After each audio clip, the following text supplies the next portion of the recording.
ಎಲ್ಲರಿಗೂ ನಮಸ್ಕಾರಗಳು. ನಿಮ್ಮ ಮಕ್ಕಳಿಗೆ ಧಾರ್ಮಿಕತೆಯನ್ನು ಬೋಧಿಸಬೇಡಿ, ಅವರು ಮೂಢನಂಬಿಕೆಯ ಗುಲಾಮರಾಗುತ್ತಾರೆ.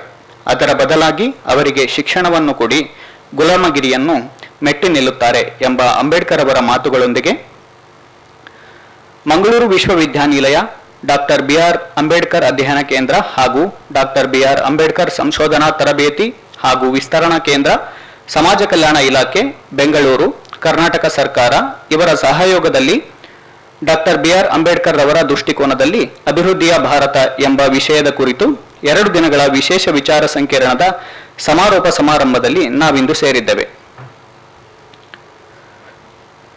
ಈ 2 ದಿನದ ವಿಚಾರ ಸಂಕಿರಣವು ಉತ್ತಮವಾಗಿ ಮೂಡಿಬಂದಿದ್ದು, ಇಂತಹ ವಿಚಾರ ಸಂಕಿರಣಗಳು ವಿದ್ಯಾರ್ಥಿಗಳಲ್ಲಿ ಅಂಬೇಡ್ಕರ್ ಅವರ ಚಿಂತನೆಗಳನ್ನು ಮತ್ತಷ್ಟು ಹೆಚ್ಚಿಸುವಲ್ಲಿ ಮಹತ್ವದ ಪಾತ್ರವನ್ನು ವಹಿಸುತ್ತವೆ ಎಂಬುದನ್ನು ಮನವರಿಕೆ ಮಾಡಿಕೊಳ್ಳುತ್ತಾ, ಈ ಒಂದು ಕಾರ್ಯಕ್ರಮಕ್ಕೆ ಅತಿಥಿಗಳಾಗಿ ಆಗಮಿಸಿರುವಂತಹ ಎಲ್ಲ ಗಣ್ಯರನ್ನು ವೇದಿಕೆಗೆ ಬರಮಾಡಿಕೊಳ್ಳಬೇಕೆಂದು ಪ್ರೊಫೆಸರ್ ರಾಜು ಕೃಷ್ಣ ಸರ್ ಅವರಿಗೆ ಕೇಳಿಕೊಳ್ಳುತ್ತಿದ್ದೇನೆ.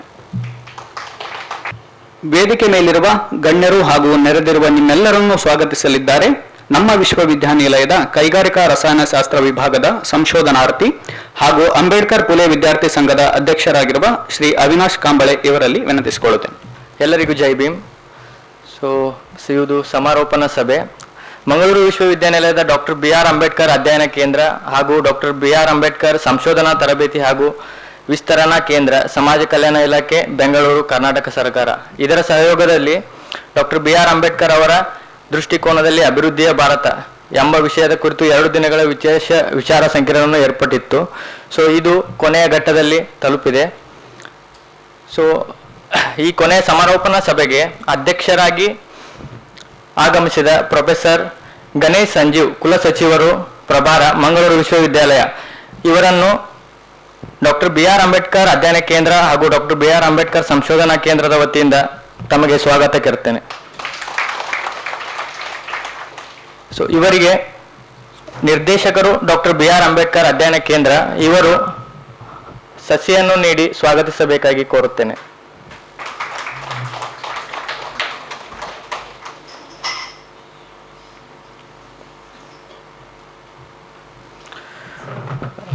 ಸಭೆಗೆ ಅತಿಥಿಯಾಗಿ ಆಗಮಿಸಿದ ಪ್ರೊಫೆಸರ್ ನಾಗಪ್ಪ ಗೌಡ ಆರ್, ಅಧ್ಯಕ್ಷರು ಎಸ್ವಿಪಿ ಕನ್ನಡ ಅಧ್ಯಯನ ಸಂಸ್ಥೆ, ಮಂಗಳೂರು ವಿಶ್ವವಿದ್ಯಾಲಯ ಇವರಿಗೆ ಡಾಕ್ಟರ್ ಅಂಬೇಡ್ಕರ್ ಅಧ್ಯಯನ ಕೇಂದ್ರ ಹಾಗೂ ಡಾಕ್ಟರ್ ಅಂಬೇಡ್ಕರ್ ಸಂಶೋಧನಾ ತರಬೇತಿ ವಿಸ್ತರಣಾ ಕೇಂದ್ರ ವತಿಯಿಂದ ತಮಗೆ ಸ್ವಾಗತ ಕೋರುತ್ತೇನೆ.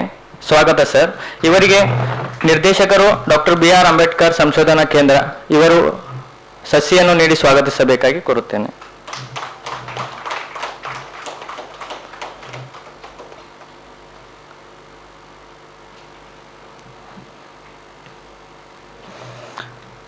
ಅದೇ ರೀತಿಯಾಗಿ ನಿರ್ದೇಶಕರು professor Raju Krishna Chalannavar, doctor BR. Ambedkar ಅಧ್ಯಯನ ಕೇಂದ್ರ ಇವರಿಗೂ ಕೂಡ ಎಲ್ಲರ ಪರವಾಗಿ ಸ್ವಾಗತ ಕೋರುತ್ತೇನೆ. ಸ್ವಾಗತ ಸರ್. ಇವರಿಗೆ ಪ್ರಶಾಂತ್ ನಾಯ್ಕ್ ಸರ್ ಅವರು ಸಸಿಯನ್ನು ನೀಡಿ ಸ್ವಾಗತಿಸಬೇಕಾಗಿ ಕೋರುತ್ತೇನೆ.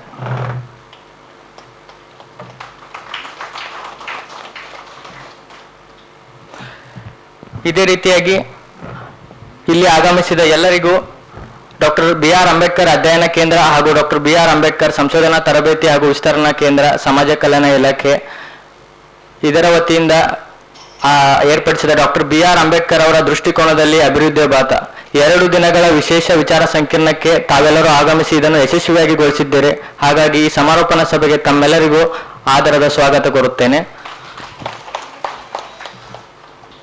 ಇಷ್ಟು ಹೇಳಿ ನನ್ನ ಸ್ವಾಗತ ಭಾಷಣ ಮುಗಿಸುತ್ತೇನೆ. ಸರ್ವರನ್ನು ಸ್ವಾಗತಿಸಿದ ನಿಮಗೂ ಕೂಡ ಹೃತ್ಪೂರ್ವಕ ಸ್ವಾಗತಗಳು ಸರ್. ಈ ಒಂದು ಅರ್ಥಗರ್ಭಿತ ವಿಚಾರ ಸಂಕಿರಣದ ಸಮಾರೋಪದ ನುಡಿಗಳನ್ನಾಡಲಿದ್ದಾರೆ. ಅಂಬೇಡ್ಕರ್ ಅವರ ವಿಚಾರಧಾರೆಗಳನ್ನು ತಮ್ಮ ದಿನನಿತ್ಯದ ಜೀವನದಲ್ಲಿ ಅಳವಡಿಸಿಕೊಂಡು ತರಗತಿಗಳಲ್ಲಿ ವಿದ್ಯಾರ್ಥಿಗಳೊಂದಿಗೆ ಅಂಬೇಡ್ಕರ್ ಅವರ ಸಂವೇದನೆಗಳನ್ನು ಸದಾ ಉಣಬಡಿಸುವ ಗುರುಗಳಾದ ಪ್ರೊಫೆಸರ್ ನಾಗಪ್ಪಗೌಡ ಆರ್, ಅಧ್ಯಕ್ಷರು ಎಸ್ವಿಪಿ ಕನ್ನಡ ಅಧ್ಯಯನ ಸಂಸ್ಥೆ, ಮಂಗಳೂರು ವಿಶ್ವವಿದ್ಯಾನಿಲಯ. ಎಲ್ಲರಿಗೂ ನಮಸ್ಕಾರ. ಬಹುಶಃ ನಿದ್ರೆ ಮಾಡುವ ಸಮಯದಲ್ಲಿ ಸಮಾರೋಪದ ನುಡಿಗಳನ್ನು ಕೇಳೋದಕ್ಕೆ ನೀವೆಲ್ಲರೂ ಕೂಡ ಇಲ್ಲಿ ಸೇರಿರೋದು ತುಂಬ ಸಂತೋಷವನ್ನ, ಆನಂದವನ್ನ ಉಂಟು ಮಾಡ್ತಾ ಇದೆ. ನಿನ್ನೆಯಿಂದ ಇವತ್ತಿನವರೆಗೆ ಇಲ್ಲಿಯವರೆಗೆ 2 ದಿನಗಳ ಕಾಲ ಮಂಗಳೂರು ವಿಶ್ವವಿದ್ಯಾನಿಲಯದ ಡಾಕ್ಟರ್ ಬಿ ಆರ್ ಅಂಬೇಡ್ಕರ್ ಅಧ್ಯಯನ ಕೇಂದ್ರ ಹಾಗೂ ಡಾಕ್ಟರ್ ಬಿ ಆರ್ ಅಂಬೇಡ್ಕರ್ ಸಂಶೋಧನಾ ತರಬೇತಿ ಹಾಗೂ ವಿಸ್ತರಣಾ ಕೇಂದ್ರ, ಸಮಾಜ ಕಲ್ಯಾಣ ಇಲಾಖೆ, ಬೆಂಗಳೂರು, ಕರ್ನಾಟಕ ಸರ್ಕಾರ ಇವರ ಸಂಯುಕ್ತ ಆಶ್ರಯದಲ್ಲಿ ಬಹಳ ಅರ್ಥಪೂರ್ಣವಾದಂಥ ವಿಶೇಷ ವಿಚಾರ ಸಂಕಿರಣದ ಆಯೋಜನೆಯನ್ನ ಮಾಡಿರುವಂಥ ನಮ್ಮ ವಿಶ್ವವಿದ್ಯಾನಿಲಯದ ಡಾಕ್ಟರ್ ಬಿ ಆರ್ ಅಂಬೇಡ್ಕರ್ ಅಧ್ಯಯನ ಕೇಂದ್ರದ ನಿರ್ದೇಶಕರಾಗಿರುವಂಥ ಮತ್ತು ನನ್ನ ಆತ್ಮೀಯ ಸ್ನೇಹಿತರಾಗಿರ್ತಕ್ಕಂಥ ಪ್ರೊಫೆಸರ್ ರಾಜು ಚೆಲ್ಲಣ್ಣನವರಿಗೆ ನಾನು ಮೊದಲಿಗೆ ವಿಶೇಷವಾದ ಅಭಿನಂದನೆಗಳನ್ನು ಹೇಳಲಿಕ್ಕೆ ಇಷ್ಟಪಡ್ತಾ ಇದ್ದೇನೆ. ಎಷ್ಟೋ ವರ್ಷಗಳ ನಂತರ ನಿನ್ನೆ ವಿ.ಸಿ. ಅವರು ಹೇಳಿದ ಹಾಗೆ ಡಾಕ್ಟರ್ ಬಿ ಆರ್ ಅಂಬೇಡ್ಕರ್ ಅವರ ಬಗ್ಗೆ ಒಂದು ವಿಶೇಷವಾದಂಥ ಈ ರೀತಿಯ ವಿಚಾರ ಸಂಕಿರಣದ ಆಯೋಜನೆಯನ್ನ ಮಾಡಿದ್ದು ವಿಶ್ವವಿದ್ಯಾನಿಲಯದಲ್ಲಿ ಅಧ್ಯಯನ ಮಾಡ್ತಾ ಇರುವಂಥ ಅಧ್ಯಾಪಕರಿಗೆ ಮತ್ತು ವಿದ್ಯಾರ್ಥಿಗಳಿಗೆ ಬಹಳ ಸಹಕಾರಿಯಾದಂಥ ಒಂದು ವಿಚಾರ ಸಂಕಿರಣ ಇದು.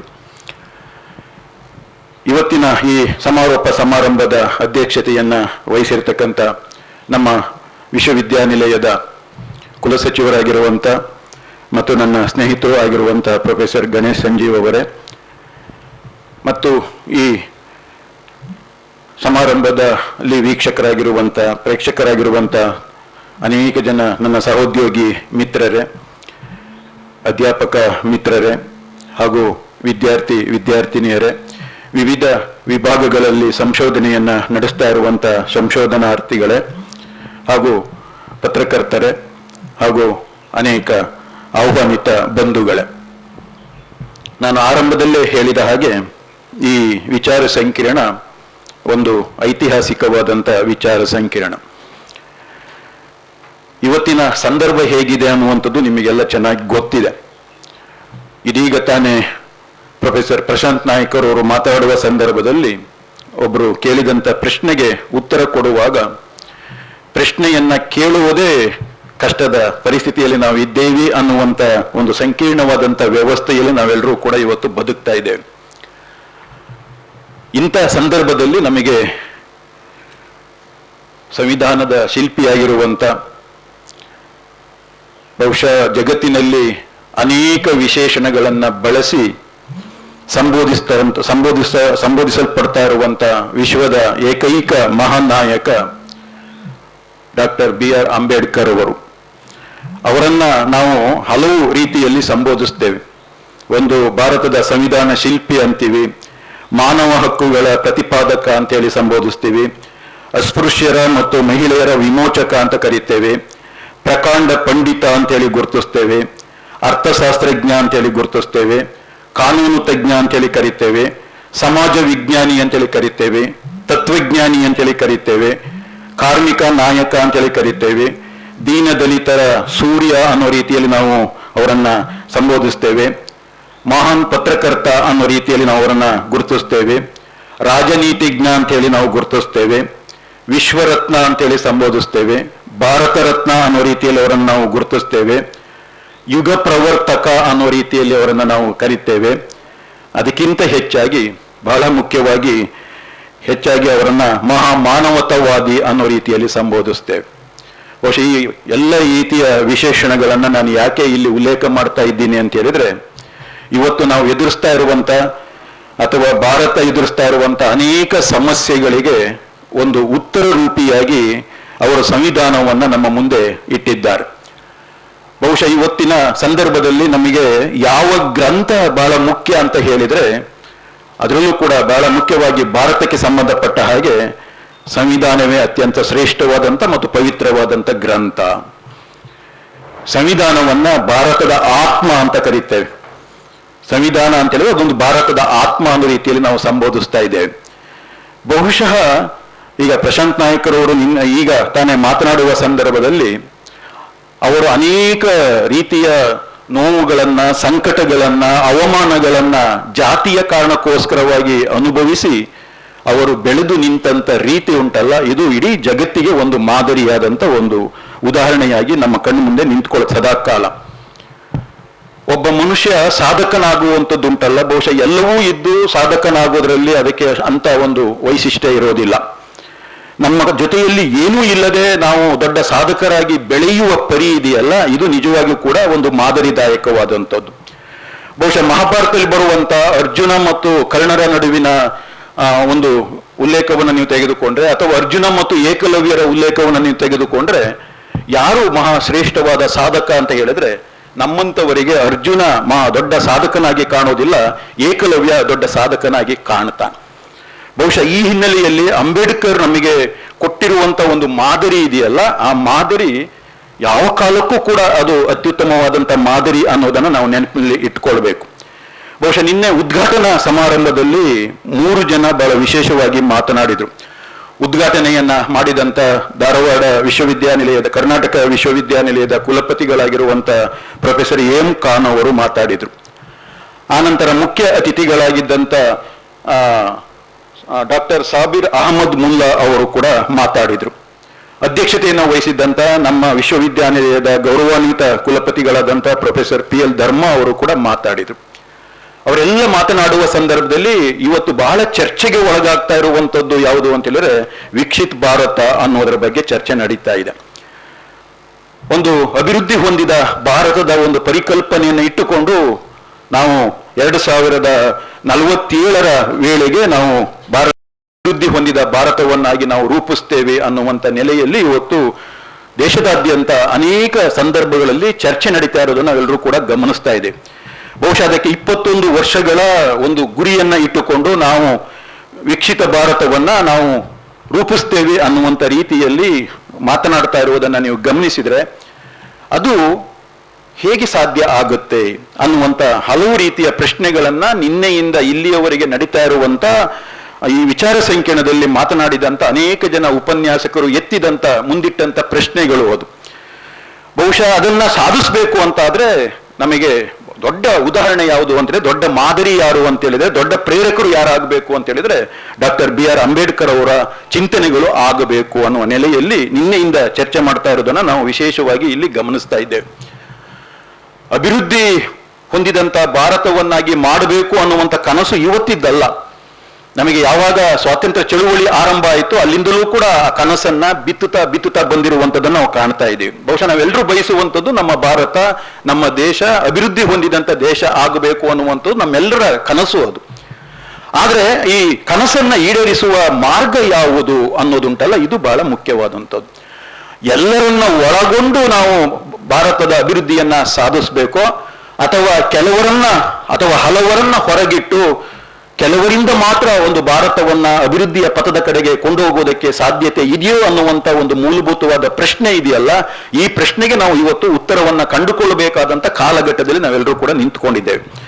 ಬಹಳ ಮುಖ್ಯವಾಗಿ ಅಂಬೇಡ್ಕರ್ ಕಂಡಂತ ಕನಸು ಯಾವುದು, ಅಂಬೇಡ್ಕರ್ ನಮಗೆ ಕೊಟ್ಟಂತ ಯೋಜನೆಗಳು ಏನು, ಯಾವ ರೀತಿಯಲ್ಲಿ ಒಂದು ಅಭಿವೃದ್ಧಿ ಹೊಂದಿದಂತ ಭಾರತವನ್ನ ರೂಪಿಸಬೇಕು ಅಂತೇಳಿ ಅವರು ಸಂವಿಧಾನವೊಂದಲ್ಲೇ ಅವರು ಹೇಳಿದ್ದಾರೆ ಅನ್ನೋದನ್ನ ನಾವು ಅರ್ಥ ಮಾಡಿಕೊಂಡು ಆ ಎಲ್ಲ ಅಂಶಗಳನ್ನ ನಮ್ಮ ಜೊತೆಗೆ ತೆಗೆದುಕೊಂಡು ಅವುಗಳನ್ನು ನಮ್ಮ ಯೋಜನೆಗಳಲ್ಲಿ ಅಳವಡಿಸಿಕೊಂಡು ನಮ್ಮ ಪ್ರಭುತ್ವ, ನಮ್ಮ ಜನರು, ನಮ್ಮ ಅನೇಕ ರೀತಿಯ ಸಂಸ್ಥೆಗಳು ಒಟ್ಟಾಗಿ ಕೆಲಸ ಮಾಡಿದಾಗ ಮಾತ್ರ ಅಭಿವೃದ್ಧಿ ಹೊಂದಿದ ಭಾರತದ ಕನಸು ನನಸಾಗೋದಕ್ಕೆ ಸಾಧ್ಯ ಆಗತ್ತೆ. ಇಲ್ಲದೆ ಹೋದ್ರೆ ಯಾರೋ ಕೆಲವು ವ್ಯಕ್ತಿಗಳ ಮೂಲಕ ಒಂದು ದೇಶವನ್ನ ಕಟ್ಟೋದಕ್ಕೆ ಸಾಧ್ಯ ಆಗೋದಿಲ್ಲ ಅನ್ನುವಂಥದ್ದು ನಮಗೆ ಗೊತ್ತಿರಬೇಕು. ಅದಿದ್ದು ಕೂಡ ನಾವು ಈ ರೀತಿ ಒಂದು ವಿಕಸಿತ ಭಾರತವನ್ನು ನಾವು ಕಟ್ತೇವೆ ಅನ್ನುವ ಒಂದು ದಾಷ್ಟ್ಯತನಕ್ಕೆ ನಾವು ಮುಂದಾದ್ರೆ ಅದು ಏನಾಗುತ್ತೆ ಅಂದ್ರೆ ಒಂದು ಸುಳ್ಳು ಭರವಸೆ ಆಗುತ್ತೆ, ಒಂದು ಪೊಳ್ಳು ಭರವಸೆಯಾಗಿಯೇ ಉಳ್ಕೊಳ್ಳುತ್ತೆ ಅನ್ನುವಂಥದ್ದನ್ನ ನಿನ್ನೆ ದಿನ ಮಾತನಾಡಿದಂತ ಬಹಳ ಮುಖ್ಯವಾಗಿ ಯಾರು ಮಧ್ಯಾಹ್ನದ ನಂತರ ನಡೆದಂತ ಪ್ರೊಫೆಸರ್ ಕೃಷ್ಣರಾಜ್ ಅವರು ಎತ್ತಿದಂತ ಪ್ರಶ್ನೆ ಅದು. ಕೃಷ್ಣರಾಜ್ ಅವರು ಯಾವ ರೀತಿಯಲ್ಲಿ ನಮ್ಮ ದೇಶವನ್ನ ಅಂಬೇಡ್ಕರ್ ಅವರ ಚಿಂತನೆಗಳ ಮೂಲಕ ಅಭಿವೃದ್ಧಿ ಹೊಂದಿದ ಭಾರತವನ್ನಾಗಿ ರೂಪಿಸಬೇಕು ಅಂತ ಹೇಳುವ ಸಂದರ್ಭದಲ್ಲಿ ಅವರು ಹಲವು ಪ್ರಶ್ನೆಗಳನ್ನ ಎತ್ತುತ್ತಾರೆ. ಆ ಹಲವು ಪ್ರಶ್ನೆಗಳು ನಮಗೆ ಯಾಕೆ ಮುಖ್ಯ ಆಗ್ತವೆ ಅನ್ನೋದನ್ನ ನಾವು ಅದನ್ನ ಅರ್ಥ ಮಾಡ್ಕೊಳ್ಬೇಕಾಗತ್ತೆ ಅನ್ನುವಂಥದ್ದು. ಆನಂತರ ಪ್ರೊಫೆಸರ್ ಕೃಷ್ಣಮೂರ್ತಿ ಅವರು ಮಾತನಾಡುವಂತ ಸಂದರ್ಭದಲ್ಲೂ ಕೂಡ ಅವರು ಸಂವಿಧಾನ ಮತ್ತು ರಾಜಕೀಯ ಚಿಂತನೆ ಅನ್ನುವಂಥ ವಿಷಯದ ಬಗ್ಗೆ ಅವರು ಮಾತನಾಡಿದರು. ನಮ್ಮ ಸಂವಿಧಾನದ ಒಳಗಡೆ ರಾಜಕೀಯ ಚಿಂತನೆಗಳು ಹೇಗಿದ್ದಾವೆ, ಆದ್ರೆ ಆ ಚಿಂತನೆಗಳನ್ನ ನಾವು ಇವತ್ತು ಜಾರಿಗೆ ತಂದುಕೊಂಡಿದ್ದೀವ? ನಮ್ಮನ್ನ ಆಳುವಂತ ಯಾವುದೇ ಸರ್ಕಾರಗಳಾಗಲಿ ಆ ಸರ್ಕಾರಗಳು ಆ ರೀತಿಯ ಒಂದು ರಾಜಕೀಯ ಚಿಂತನೆಗಳನ್ನ, ಅಂಬೇಡ್ಕರ್ ಅವರು ಸಂವಿಧಾನದ ಒಳಗೆ ಪ್ರತಿಪಾದನೆ ಮಾಡಿರುವಂತ ರಾಜಕೀಯ ಚಿಂತನೆಗಳನ್ನ ನಾವು ನಿಜವಾಗಿಯೂ ಕೂಡ ಅಳವಡಿಸಿಕೊಂಡು ರಾಜ್ಯಭಾರ ಮಾಡ್ತಾ ಇದ್ದೀವ? ಈ ದೇಶವನ್ನ, ಈ ದೇಶದಲ್ಲಿರುವಂತ ಪ್ರತಿಯೊಬ್ಬರಿಗೆ ಒಂದು ಬದುಕನ್ನ ಕಟ್ಟಿಕೊಳ್ಳೋದಕ್ಕೆ ನಾವು ಅವಕಾಶವನ್ನ ಮಾಡಿಕೊಡ್ತಾ ಇದ್ದೀವ? ಆ ರೀತಿಯ ಯೋಜನೆಗಳನ್ನ ರೂಪಿಸ್ತಾ ಇದ್ದೀವ ಅನ್ನುವ ರೀತಿಯ ಪ್ರಶ್ನೆಗಳನ್ನ ಅವರು ಇಟ್ಟು ಚರ್ಚೆ ಮಾಡಿದ್ದನ್ನ ನಾವು ವಿಶೇಷವಾಗಿ ಗಮನಿಸಬೇಕು. ಮೊದಲ ಹಂತದಲ್ಲಿ, ಮೊದಲ ಉಪನ್ಯಾಸದಲ್ಲಿ ಮಾತನಾಡಿದಂತ ನಮ್ಮ ಬಹಳ ಮುಖ್ಯವಾಗಿ ನಮ್ಮ ವಿಶ್ವವಿದ್ಯಾನಿಲಯದ ಹಣಕಾಸು ಅಧಿಕಾರಿಗಳಾಗಿರುವಂತ ಶ್ರೀ ಪಂಚಲಿಂಗ ಸ್ವಾಮಿ ಅವರು ಸ್ವಾತಂತ್ರ್ಯೋತ್ತರ ಭಾರತದ ಹಣಕಾಸು ನಿರ್ವಹಣೆ, ಸಾರ್ವಜನಿಕ ವೆಚ್ಚ ಮತ್ತು ಆರ್ಥಿಕ ಅಭಿವೃದ್ಧಿಯ ನಿಯಮಗಳು ಅನ್ನುವಂಥ ವಿಷಯದ ಬಗ್ಗೆ ಮಾತನಾಡಿದರು. ಅವರು ಮಾತನಾಡುವಂಥ ಸಂದರ್ಭದಲ್ಲಿ ಬಹುಶಃ ನಮ್ಮ ಹಣಕಾಸಿನ ನಿರ್ವಹಣೆಯನ್ನ ಮಾಡೋದಕ್ಕೆ ಸಂವಿಧಾನದ ಒಳಗಡೆನೆ ಡಾಕ್ಟರ್ BR ಅಂಬೇಡ್ಕರ್ ಅವರು ಯಾವ ರೀತಿಯ ಕೆಲವು ಸೂಚನೆಗಳನ್ನ, ಹೊಳವುಗಳನ್ನ ಅವರು ಕೊಟ್ಟಿದ್ದಾರೆ ಅನ್ನುವಂಥದ್ದನ್ನ ಅವರಲ್ಲಿ ಪ್ರಸ್ತಾಪ ಮಾಡಿದ್ರು. ಅದರ ಜೊತೆಗೆ ಅವರು ಎತ್ತಿದಂತ ಇನ್ನೊಂದು ಬಹಳ ಮುಖ್ಯವಾದಂತ ಪ್ರಶ್ನೆ, ನಮ್ಮ ಸಮಾಜ ಇವತ್ತೂ ಕೂಡ ಅಸ್ಪೃಶ್ಯತೆಯಿಂದ ಬಿಡುಗಡೆ ಹೊಂದಿದೆಯಾ? ಅಸ್ಪೃಶ್ಯತೆಯ ಆಚರಣೆಯಿಂದ ಅದು ಬಿಡುಗಡೆ ಹೊಂದಿದೆಯಾ? ಇವತ್ತು ಕೂಡ ಹಳ್ಳಿಗಳಲ್ಲಿ ನಮ್ಮ ಸಮಾಜ ಯಾವ ರೀತಿಯಲ್ಲಿ ಇದೆ ಅನ್ನುವಂಥದ್ದ ಒಂದು ಆತಂಕದ, ಬಹಳ ನೋವಿನ ಘಟನೆಯನ್ನ ಅವರು ಅಲ್ಲಿ ನೆನಪು ಮಾಡಿಕೊಂಡಿದ್ದನ್ನು ನಾವು ಕಾಣುತ್ತೇವೆ. ಬಹುಶಃ ಇವತ್ತು ಬೆಳಿಗ್ಗೆ 2 ಉಪನ್ಯಾಸಗಳು ಬಹಳ ಅರ್ಥಪೂರ್ಣವಾದಂಥ ಉಪನ್ಯಾಸಗಳು. ಬಹುಶಃ ನಾನು ಕುಳಿತುಕೊಂಡು ಅವರ ಉಪನ್ಯಾಸಗಳನ್ನ ಕೇಳುವಂತ ಸಂದರ್ಭದಲ್ಲಿ ನಿಜವಾದ ಅಂಬೇಡ್ಕರ್ ಅವರ ಸಿದ್ಧಾಂತಗಳೇನಿದ್ದಾವೆ, ಅವರ ನಿಲುವುಗಳೇನಿದ್ದಾವೆ, ಅವರ ಯೋಜನೆಗಳೇನಿದ್ದಾವೆ, ಅವುಗಳನ್ನು ನಾವು, ಅಥವಾ ನಮ್ಮ ಪ್ರಭುತ್ವ ಅಥವಾ ನಮ್ಮನ್ನ ಆಳುವಂಥವರು ಯಾವ ರೀತಿಯಲ್ಲಿ ಹಿನ್ನೆಲೆಗೆ ಸರಿಸ್ತಾ ಬಂದಿದ್ದಾರೆ ಅನ್ನೋದನ್ನ ಬಹಳ ಮಾರ್ಮಿಕವಾದ ರೀತಿಯಲ್ಲಿ 2 ಉಪನ್ಯಾಸಗಳು ಕೂಡ ಇಲ್ಲಿ ನಮಗೆ ಅರಿವು ಮೂಡಿಸುವಂತ ಕೆಲಸವನ್ನ ಮಾಡಿದ್ದು. ಅದರಲ್ಲಿ ಬಹಳ ಮುಖ್ಯವಾಗಿ ಡಾಕ್ಟರ್ ಶಿವಕುಮಾರ್ ಅವರು ಡಾಕ್ಟರ್ BR ಅಂಬೇಡ್ಕರ್ ಅವರ ತತ್ವಶಾಸ್ತ್ರದ ಪ್ರಸ್ತುತತೆ ಅನ್ನುವಂಥ ವಿಷಯದ ಬಗ್ಗೆ ಮಾತಾಡಿದ್ರು. ಅಂಬೇಡ್ಕರ್ ಅವರ ತತ್ವಶಾಸ್ತ್ರದ ಪ್ರಸ್ತುತತೆ ಅನ್ನೋದ್ರ ಬಗ್ಗೆ ಅವರು ಮಾತನಾಡುವಾಗ ಅಂಬೇಡ್ಕರ್ ಅವರನ್ನ ಬಹಳ ಚೆನ್ನಾಗಿ ಅವರು ಅಧ್ಯಯನ ಮಾಡಿಕೊಂಡಿದ್ದಾರೆ. ಅವರ ಎಲ್ಲ ನಿಲುವುಗಳನ್ನ, ಸಿದ್ಧಾಂತಗಳನ್ನ ಕರಗತ ಮಾಡಿಕೊಂಡಿರುವಂತ ಡಾಕ್ಟರ್ ಶಿವರಾಜ್ ಅವರು ವಿದ್ಯಾರ್ಥಿಗಳಿಗೆ ಮತ್ತೆ ಮತ್ತೆ ಮತ್ತೆ ಅವರು ಒತ್ತಿ ಹೇಳಿದಂತ ಮಾತು ಏನು ಅಂತ ಹೇಳಿದ್ರೆ, ಅಂಬೇಡ್ಕರ್ ಅವರು 16ರಿಂದ 18 ಗಂಟೆಯವರೆಗೆ ಸತತವಾದ ಅಭ್ಯಾಸವನ್ನ ಮಾಡ್ತಾ ಇದ್ರು, ಓದ್ತಾ ಇದ್ರು. ಆದ್ರೆ ನೀವು ಅವರ ಅನುಯಾಯಿಗಳು ಅಂತೇಳಿ ಕರೆಸ್ಕೊಳ್ತಾ ಇದ್ದೀರಿ, ನೀವು ಎಷ್ಟು ಗಂಟೆ ಓದ್ತಾ ಇದ್ದೀರಿ? ಬರೀ ನಾವು ಸರ್ಕಾರವನ್ನೇ, ನಮ್ಮ ವ್ಯವಸ್ಥೆಯನ್ನೇ ನಾವು ಎಷ್ಟು ದಿನ ಅಂತೇಳಿ ದೂಷಿಸುತ್ತಾ ಕುಳಿತುಕೊಳ್ಳೋದು, ನಮಗೆ ಬೇಕಾದ್ದನ್ನ ನಾವು ಯಾವ ರೀತಿಯಲ್ಲಿ ಸಂಪಾದನೆ ಮಾಡಿಕೊಳ್ಳೋದಕ್ಕೆ, ಅದನ್ನ ಪಡೆದುಕೊಳ್ಳೋದಕ್ಕೆ ನಾವು ಪ್ರಯತ್ನ ಪಡ್ತಾ ಇದ್ದೀವಿ, ಶ್ರಮ ಪಡ್ತಾ ಇದ್ದೀವಿ ಅನ್ನುವಂಥ ರೀತಿಯ ಪ್ರಶ್ನೆಗಳನ್ನ ವಿದ್ಯಾರ್ಥಿಗಳನ್ನ ಬಹಳ ಮುಖ್ಯವಾಗಿ ಗಮನದಲ್ಲಿಟ್ಟುಕೊಂಡು ಎತ್ತಿದಂಥದ್ದುಂಟಲ್ಲ, ಅದು ಬಹಳ ಮಾರ್ಮಿಕವಾದಂಥ ಪ್ರಶ್ನೆ ಅಂತ ನಾನು ಅಂದುಕೊಳ್ತೇನೆ. ಬಹುಶಃ ನಮಗೆ ಡಾಕ್ಟರ್ BR ಅಂಬೇಡ್ಕರ್ ಅವರು ಯಾಕೆ ಮಾದರಿಯಾಗಬೇಕು ಅನ್ನೋದನ್ನು ತೆಗೆದುಕೊಂಡಂಥ ಸಂದರ್ಭದಲ್ಲಿ ಬಹುಶಃ ನಾವು ಏನನ್ನಾದರೂ ಪಡೆದುಕೊಳ್ಳಬೇಕು ಅಂತ ಹೇಳಿದ್ರೆ ಅದನ್ನ ಶಿಕ್ಷಣದ ಮೂಲಕ ಮಾತ್ರ ಪಡ್ಕೊಳ್ಳಿಕ್ಕೆ ಸಾಧ್ಯ ಇರುವಂಥದ್ದು. ಈ ವ್ಯವಸ್ಥೆ ಒಳಗಡೆ ನಾವು ಶಿಕ್ಷಿತರಾಗದೆ ಹೋದ್ರೆ, ನಾವು ಜ್ಞಾನಿಗಳಾಗದೆ ಹೋದ್ರೆ, ನಮ್ಮ ಕೌಶಲ್ಯವನ್ನು ನಾವು ಹೆಚ್ಚು ಮಾಡಿಕೊಳ್ಳದೆ ಹೋದ್ರೆ, ನಾವು ಬುದ್ಧಿವಂತರಾಗದೆ ಹೋದ್ರೆ ನಮಗೆ ಸಮಾಜದಲ್ಲಿ ಏನೂ ಸಿಗಲ್ಲ.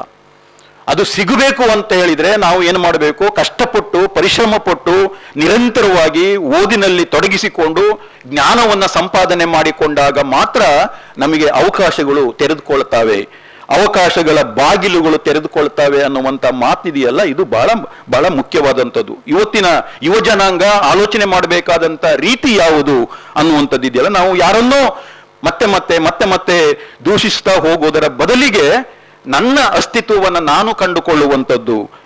ಬಹುಶಃ ಸಮಾಜವನ್ನ ಸರಿ ಮಾಡಬೇಕು ಅಂತಾದ್ರೆ ಮೊದಲು ನಾನು ಸರಿಯಾಗಬೇಕು ಅನ್ನುವಂಥದ್ದು ಅಂಬೇಡ್ಕರ್ ಅವರ ನಿಲುವು ಇದೆಯಲ್ಲ.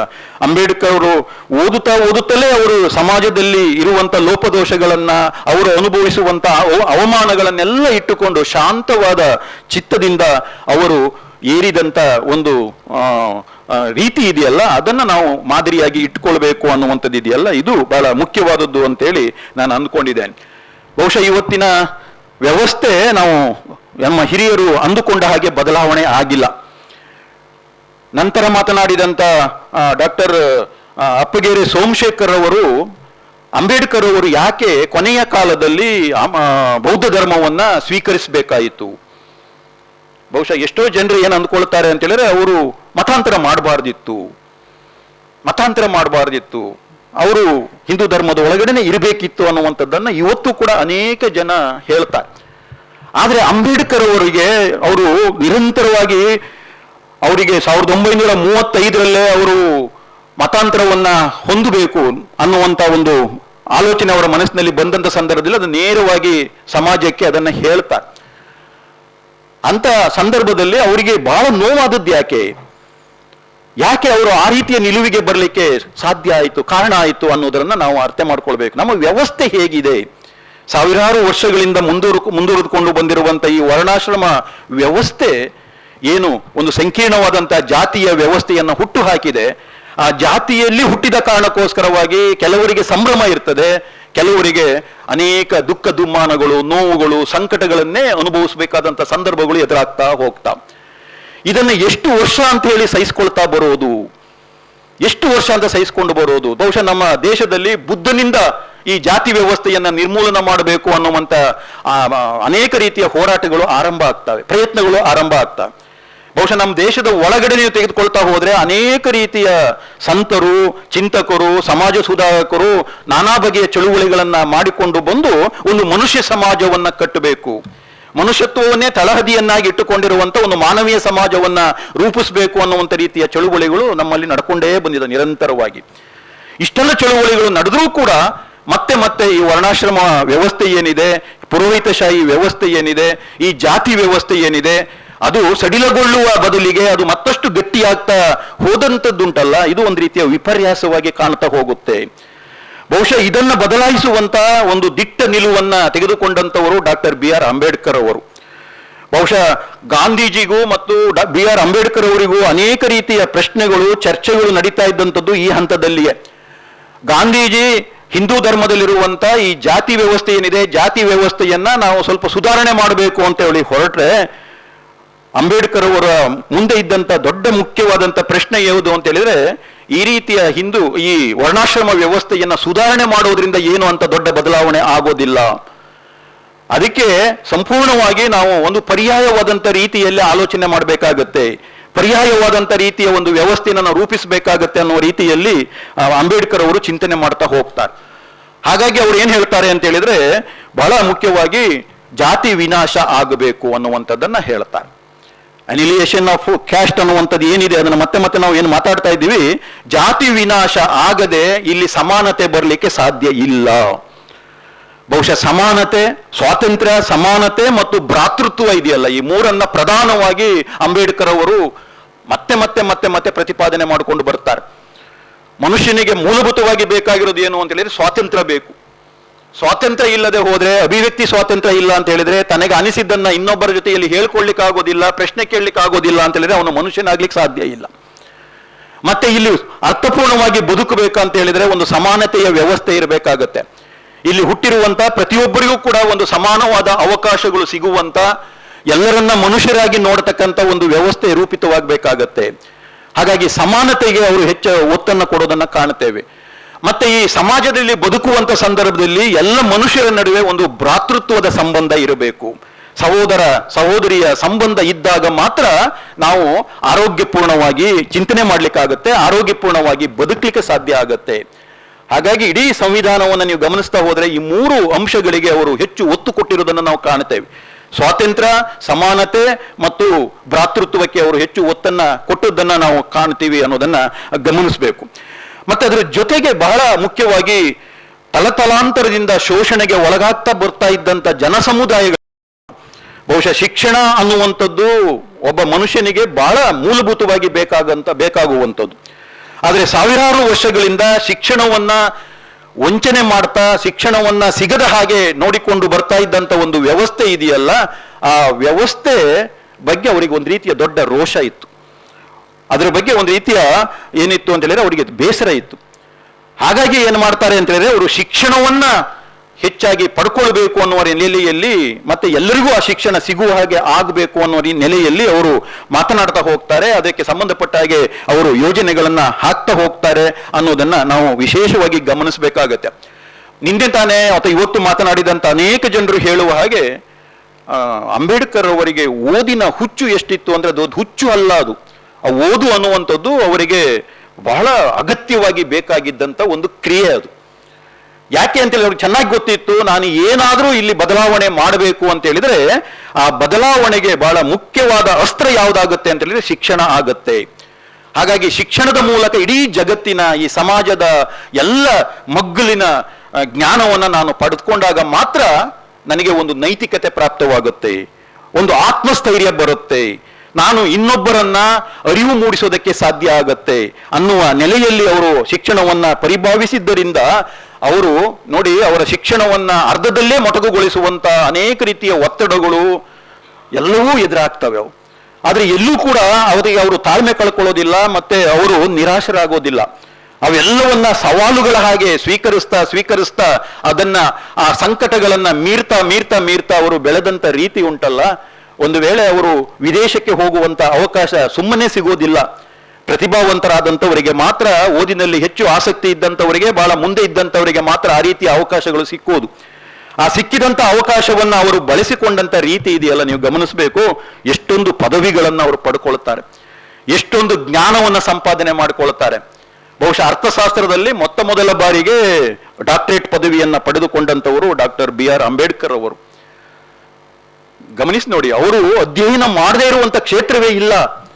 ಬಹುಶಃ ಹಾಗಾಗಿ ಅಂತ ಒಂದು ಅರ್ಥಪೂರ್ಣವಾದಂತ, ಒಂದು ಸಮರ್ಥವಾದಂತ, ಒಂದು ಶ್ರೀಮಂತವಾದಂತ, ಒಂದು ಸಂಪನ್ನವಾದಂತ ಒಂದು ಸಂವಿಧಾನವನ್ನ ರಚಿಸೋದಕ್ಕೆ ಅಂಬೇಡ್ಕರ್ ಅವರಿಗೆ ಯಾಕೆ ಸಾಧ್ಯ ಆಯಿತು ಅಂತ ಹೇಳಿದ್ರೆ, ಇಡೀ ಜಗತ್ತಿನ ಬೇರೆ ಬೇರೆ ಕ್ಷೇತ್ರಗಳ ಜ್ಞಾನವನ್ನ ಅವರು ಸಂಪಾದನೆ ಮಾಡಿಕೊಂಡಿದ್ದರಿಂದ ಅದು ಸಾಧ್ಯ ಆಯಿತು ಅನ್ನೋದನ್ನು ನಾವು ಗಮನಿಸಬೇಕು. ಹಾಗಾಗಿ ಜಗತ್ತಿನ ಯಾರೋ ಒಬ್ಬರು ವಿದ್ವಾಂಸರು ಗುರುತಿಸ್ತಾರೆ, ಅಂಬೇಡ್ಕರ್ ಅವರನ್ನ ಜಗತ್ತಿನ 6 ಜನ ಶ್ರೇಷ್ಠ ಜ್ಞಾನಿಗಳಲ್ಲಿ ಅಂಬೇಡ್ಕರ್ ಕೂಡ ಒಬ್ರು ಅಂತ ಹೇಳ್ತಾರೆ. ಬಹುಶಃ ಇದುವರೆಗೆ ಹೋಗಿರುವಂತ 6 ಜನ ಶ್ರೇಷ್ಠ ಜ್ಞಾನಿಗಳಲ್ಲಿ ಅಂಬೇಡ್ಕರ್ ಕೂಡ ಒಬ್ರು ಅನ್ನುವಂತ ಮಾತಿದೆಯಲ್ಲ, ಇದನ್ನ ನಾವು ಬಹಳ ಚೆನ್ನಾಗಿ ಅರ್ಥ ಮಾಡ್ಕೊಳ್ಬೇಕು. ಬಹುಶಃ ಬೆಳಿಗ್ಗೆ ಅನೇಕ ಜನರು ಮಾತನಾಡುವ ಸಂದರ್ಭದಲ್ಲಿ ಬಹಳ ನೋವಿನಿಂದ ಮಾತಾಡಿದ್ರು ಅಂಬೇಡ್ಕರ್ ಬಗ್ಗೆ ಬಹಳ ನೋವಿನಿಂದ ಮಾತಾಡಿದ್ರು. ಯಾಕೆಂದ್ರೆ ಅಂಬೇಡ್ಕರ್ ರಚನೆ ಮಾಡಿದಂತ ಒಂದು ಸಂವಿಧಾನ ಇದೆಯಲ್ಲ, ಸಂವಿಧಾನ ಬರೀ ದಲಿತರ ಸಂವಿಧಾನ ಅನ್ನೋ ರೀತಿಯಲ್ಲಿ ಪ್ರತಿಬಿಂಬಿಸಲಾಗಿದೆ. ಮತ್ತೆ ಸಂವಿಧಾನದಲ್ಲಿರುವಂತ ಎಲ್ಲ ರೀತಿಯ ವಿಚಾರಗಳೇನಿದ್ದಾವೆ ಅವು ಬರೀ ಅಸ್ಪೃಶ್ಯರಿಗೆ, ದಲಿತರಿಗೆ ಮಾತ್ರ ಸೀಮಿತವಾಗಿದ್ದಾವೆ ಅನ್ನೋ ರೀತಿಯಲ್ಲಿ ಅದರ ಬಗ್ಗೆ ಅಪಪ್ರಚಾರವನ್ನ ಮಾಡಿಕೊಂಡು ಬಂದದ್ದನ್ನ ನಾವು ಹೇಗೆ ಅರ್ಥ ಮಾಡಿಕೊಳ್ಳೋದು? ಬಹುಶಃ ಈ ಭಾರತದ ಸಂವಿಧಾನವನ್ನ ಓದದೇ ಇರತಕ್ಕಂಥವರು, ಸೋಮಶೇಖರ್ ಅವರು ಮಾತನಾಡುವಾಗ ಹೇಳಿದ್ರು ಬಹಳ ಮುಖ್ಯವಾಗಿ, ಏನು ಅಂತ ಹೇಳಿದ್ರೆ, ಮಾತು ಕೇಳದ ಭಾರತ, ಮತ್ತೆ ಸಂವಿಧಾನದ ಬಗ್ಗೆ ಅನಕ್ಷರತೆ ಇರುವಂತ ಭಾರತ. ಬಹಳ ಸಾಂಕೇತಿಕವಾದಂತ, ಒಂದು ರೀತಿ ರೂಪಕಾತ್ಮಕವಾದಂತ ಮಾತುಗಳು ಇವುದು. ಅಂದ್ರೆ ಮಾತು ಕೇಳದೇ ಇರುವಂತ ಭಾರತ, ಅದರಲ್ಲಿ ಮಾತಾಡಿ ಏನು ಪ್ರಯೋಜನ? ಮಾತನ್ನ ಅರ್ಥ ಮಾಡಿಕೊಳ್ಳದೇ ಇರುವಂತ ಜನರ ಎದುರಿನಲ್ಲಿ ನಾವು ಮಾತಾಡಿ ಏನು ಪ್ರಯೋಜನ? ಎಲ್ಲಿ ಬದಲಾವಣೆ ಆಗ್ಲಿಕ್ಕೆ ಸಾಧ್ಯ ಆಗುತ್ತೆ? ಯಾರು ಮಾತು ಕೇಳ್ತಾರೆ, ಯಾರು ಚಿಂತನೆ ಮಾಡ್ತಾರೆ, ಯಾರು ಆಲೋಚನೆ ಮಾಡ್ತಾರೆ, ಯಾರು ಚರ್ಚೆ ಮಾಡ್ತಾರೆ, ಅವರಿಂದ ಮಾತ್ರ ಏನಾದ್ರೂ ಹೊಸ ಹೊಳವುಗಳು ಬರ್ಲಿಕ್ಕೆ ಸಾಧ್ಯ ಆಗುತ್ತೆ, ಹೊಸ ಬದಲಾವಣೆ ಆಗ್ಲಿಕ್ಕೆ ಸಾಧ್ಯ ಆಗುತ್ತೆ. ಆದ್ರೆ ಇವತ್ತು ನಾವು ಹೇಗಿದ್ದೀವಪ್ಪ ಅಂತ ಹೇಳಿದ್ರೆ, ತುಂಬಾ ಹಿಂದಿನಿಂದಲೂ ಕೂಡ ನಮ್ಮ ಭಾರತ ಹೇಗೆ ಮುಂದುವರ್ಕೊಂಡು ಬಂದಿದೆ ಅಂತ ಹೇಳಿದ್ರೆ, ಮಾತು ಕೇಳದೇ ಇರುವಂತ ಭಾರತ.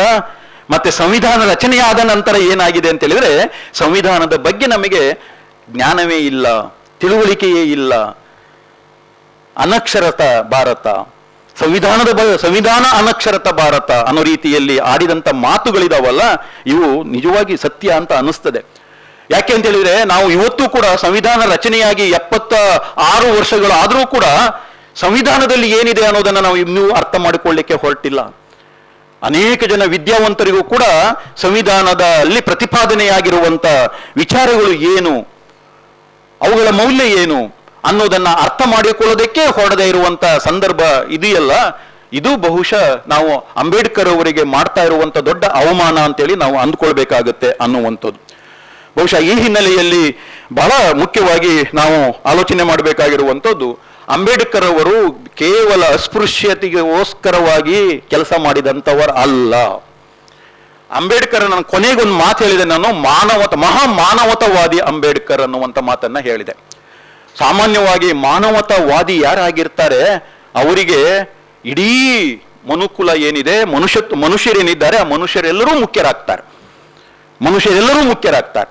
ಹಾಗಾಗಿ ಈ ದೇಶದಲ್ಲಿರುವಂತ ಪ್ರತಿಯೊಬ್ಬರೂ ಕೂಡ ಅರ್ಥಪೂರ್ಣವಾಗಿ ಬದುಕಬೇಕು ಅನ್ನುವಂಥದ್ದು ಅವರ ಆಶಯ ಆಗಿದ್ದಂಥದ್ದು.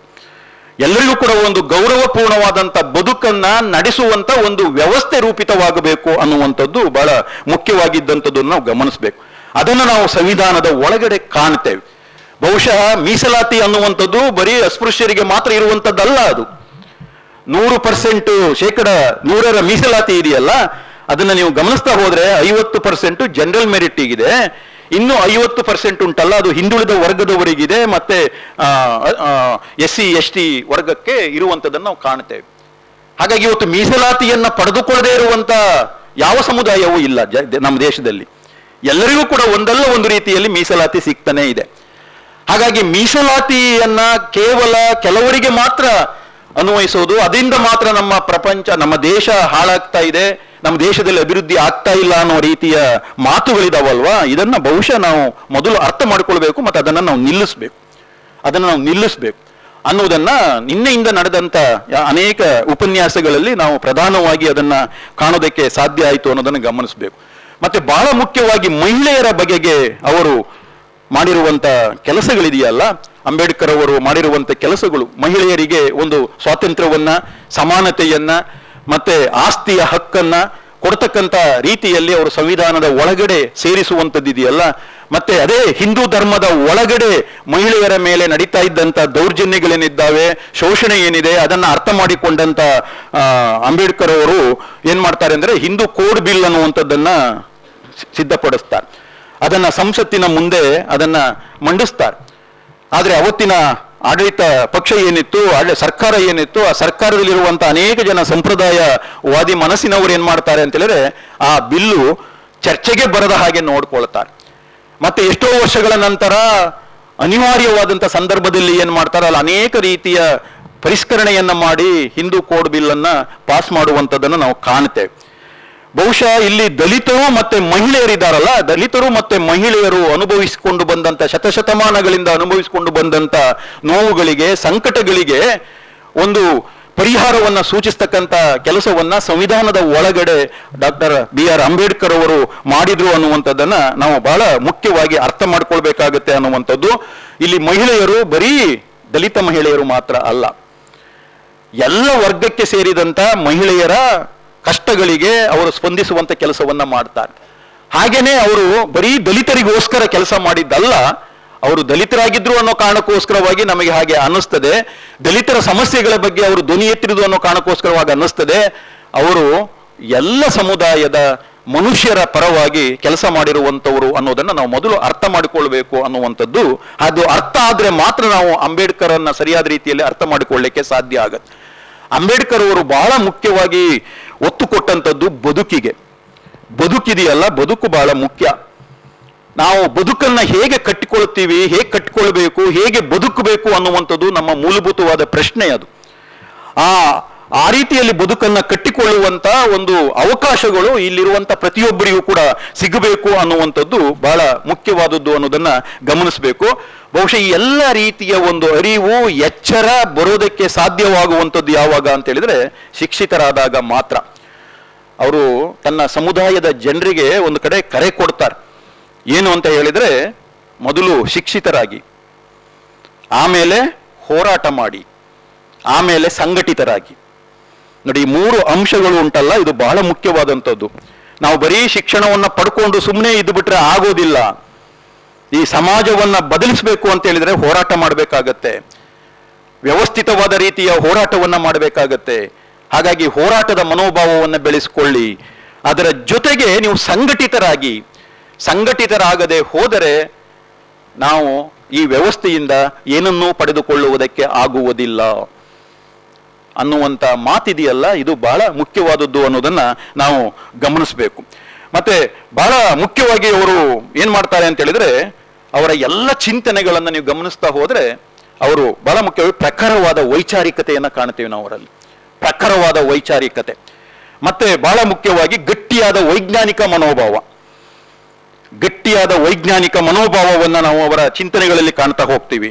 ಹಾಗೂ ಅಪ್ಪಟವಾದ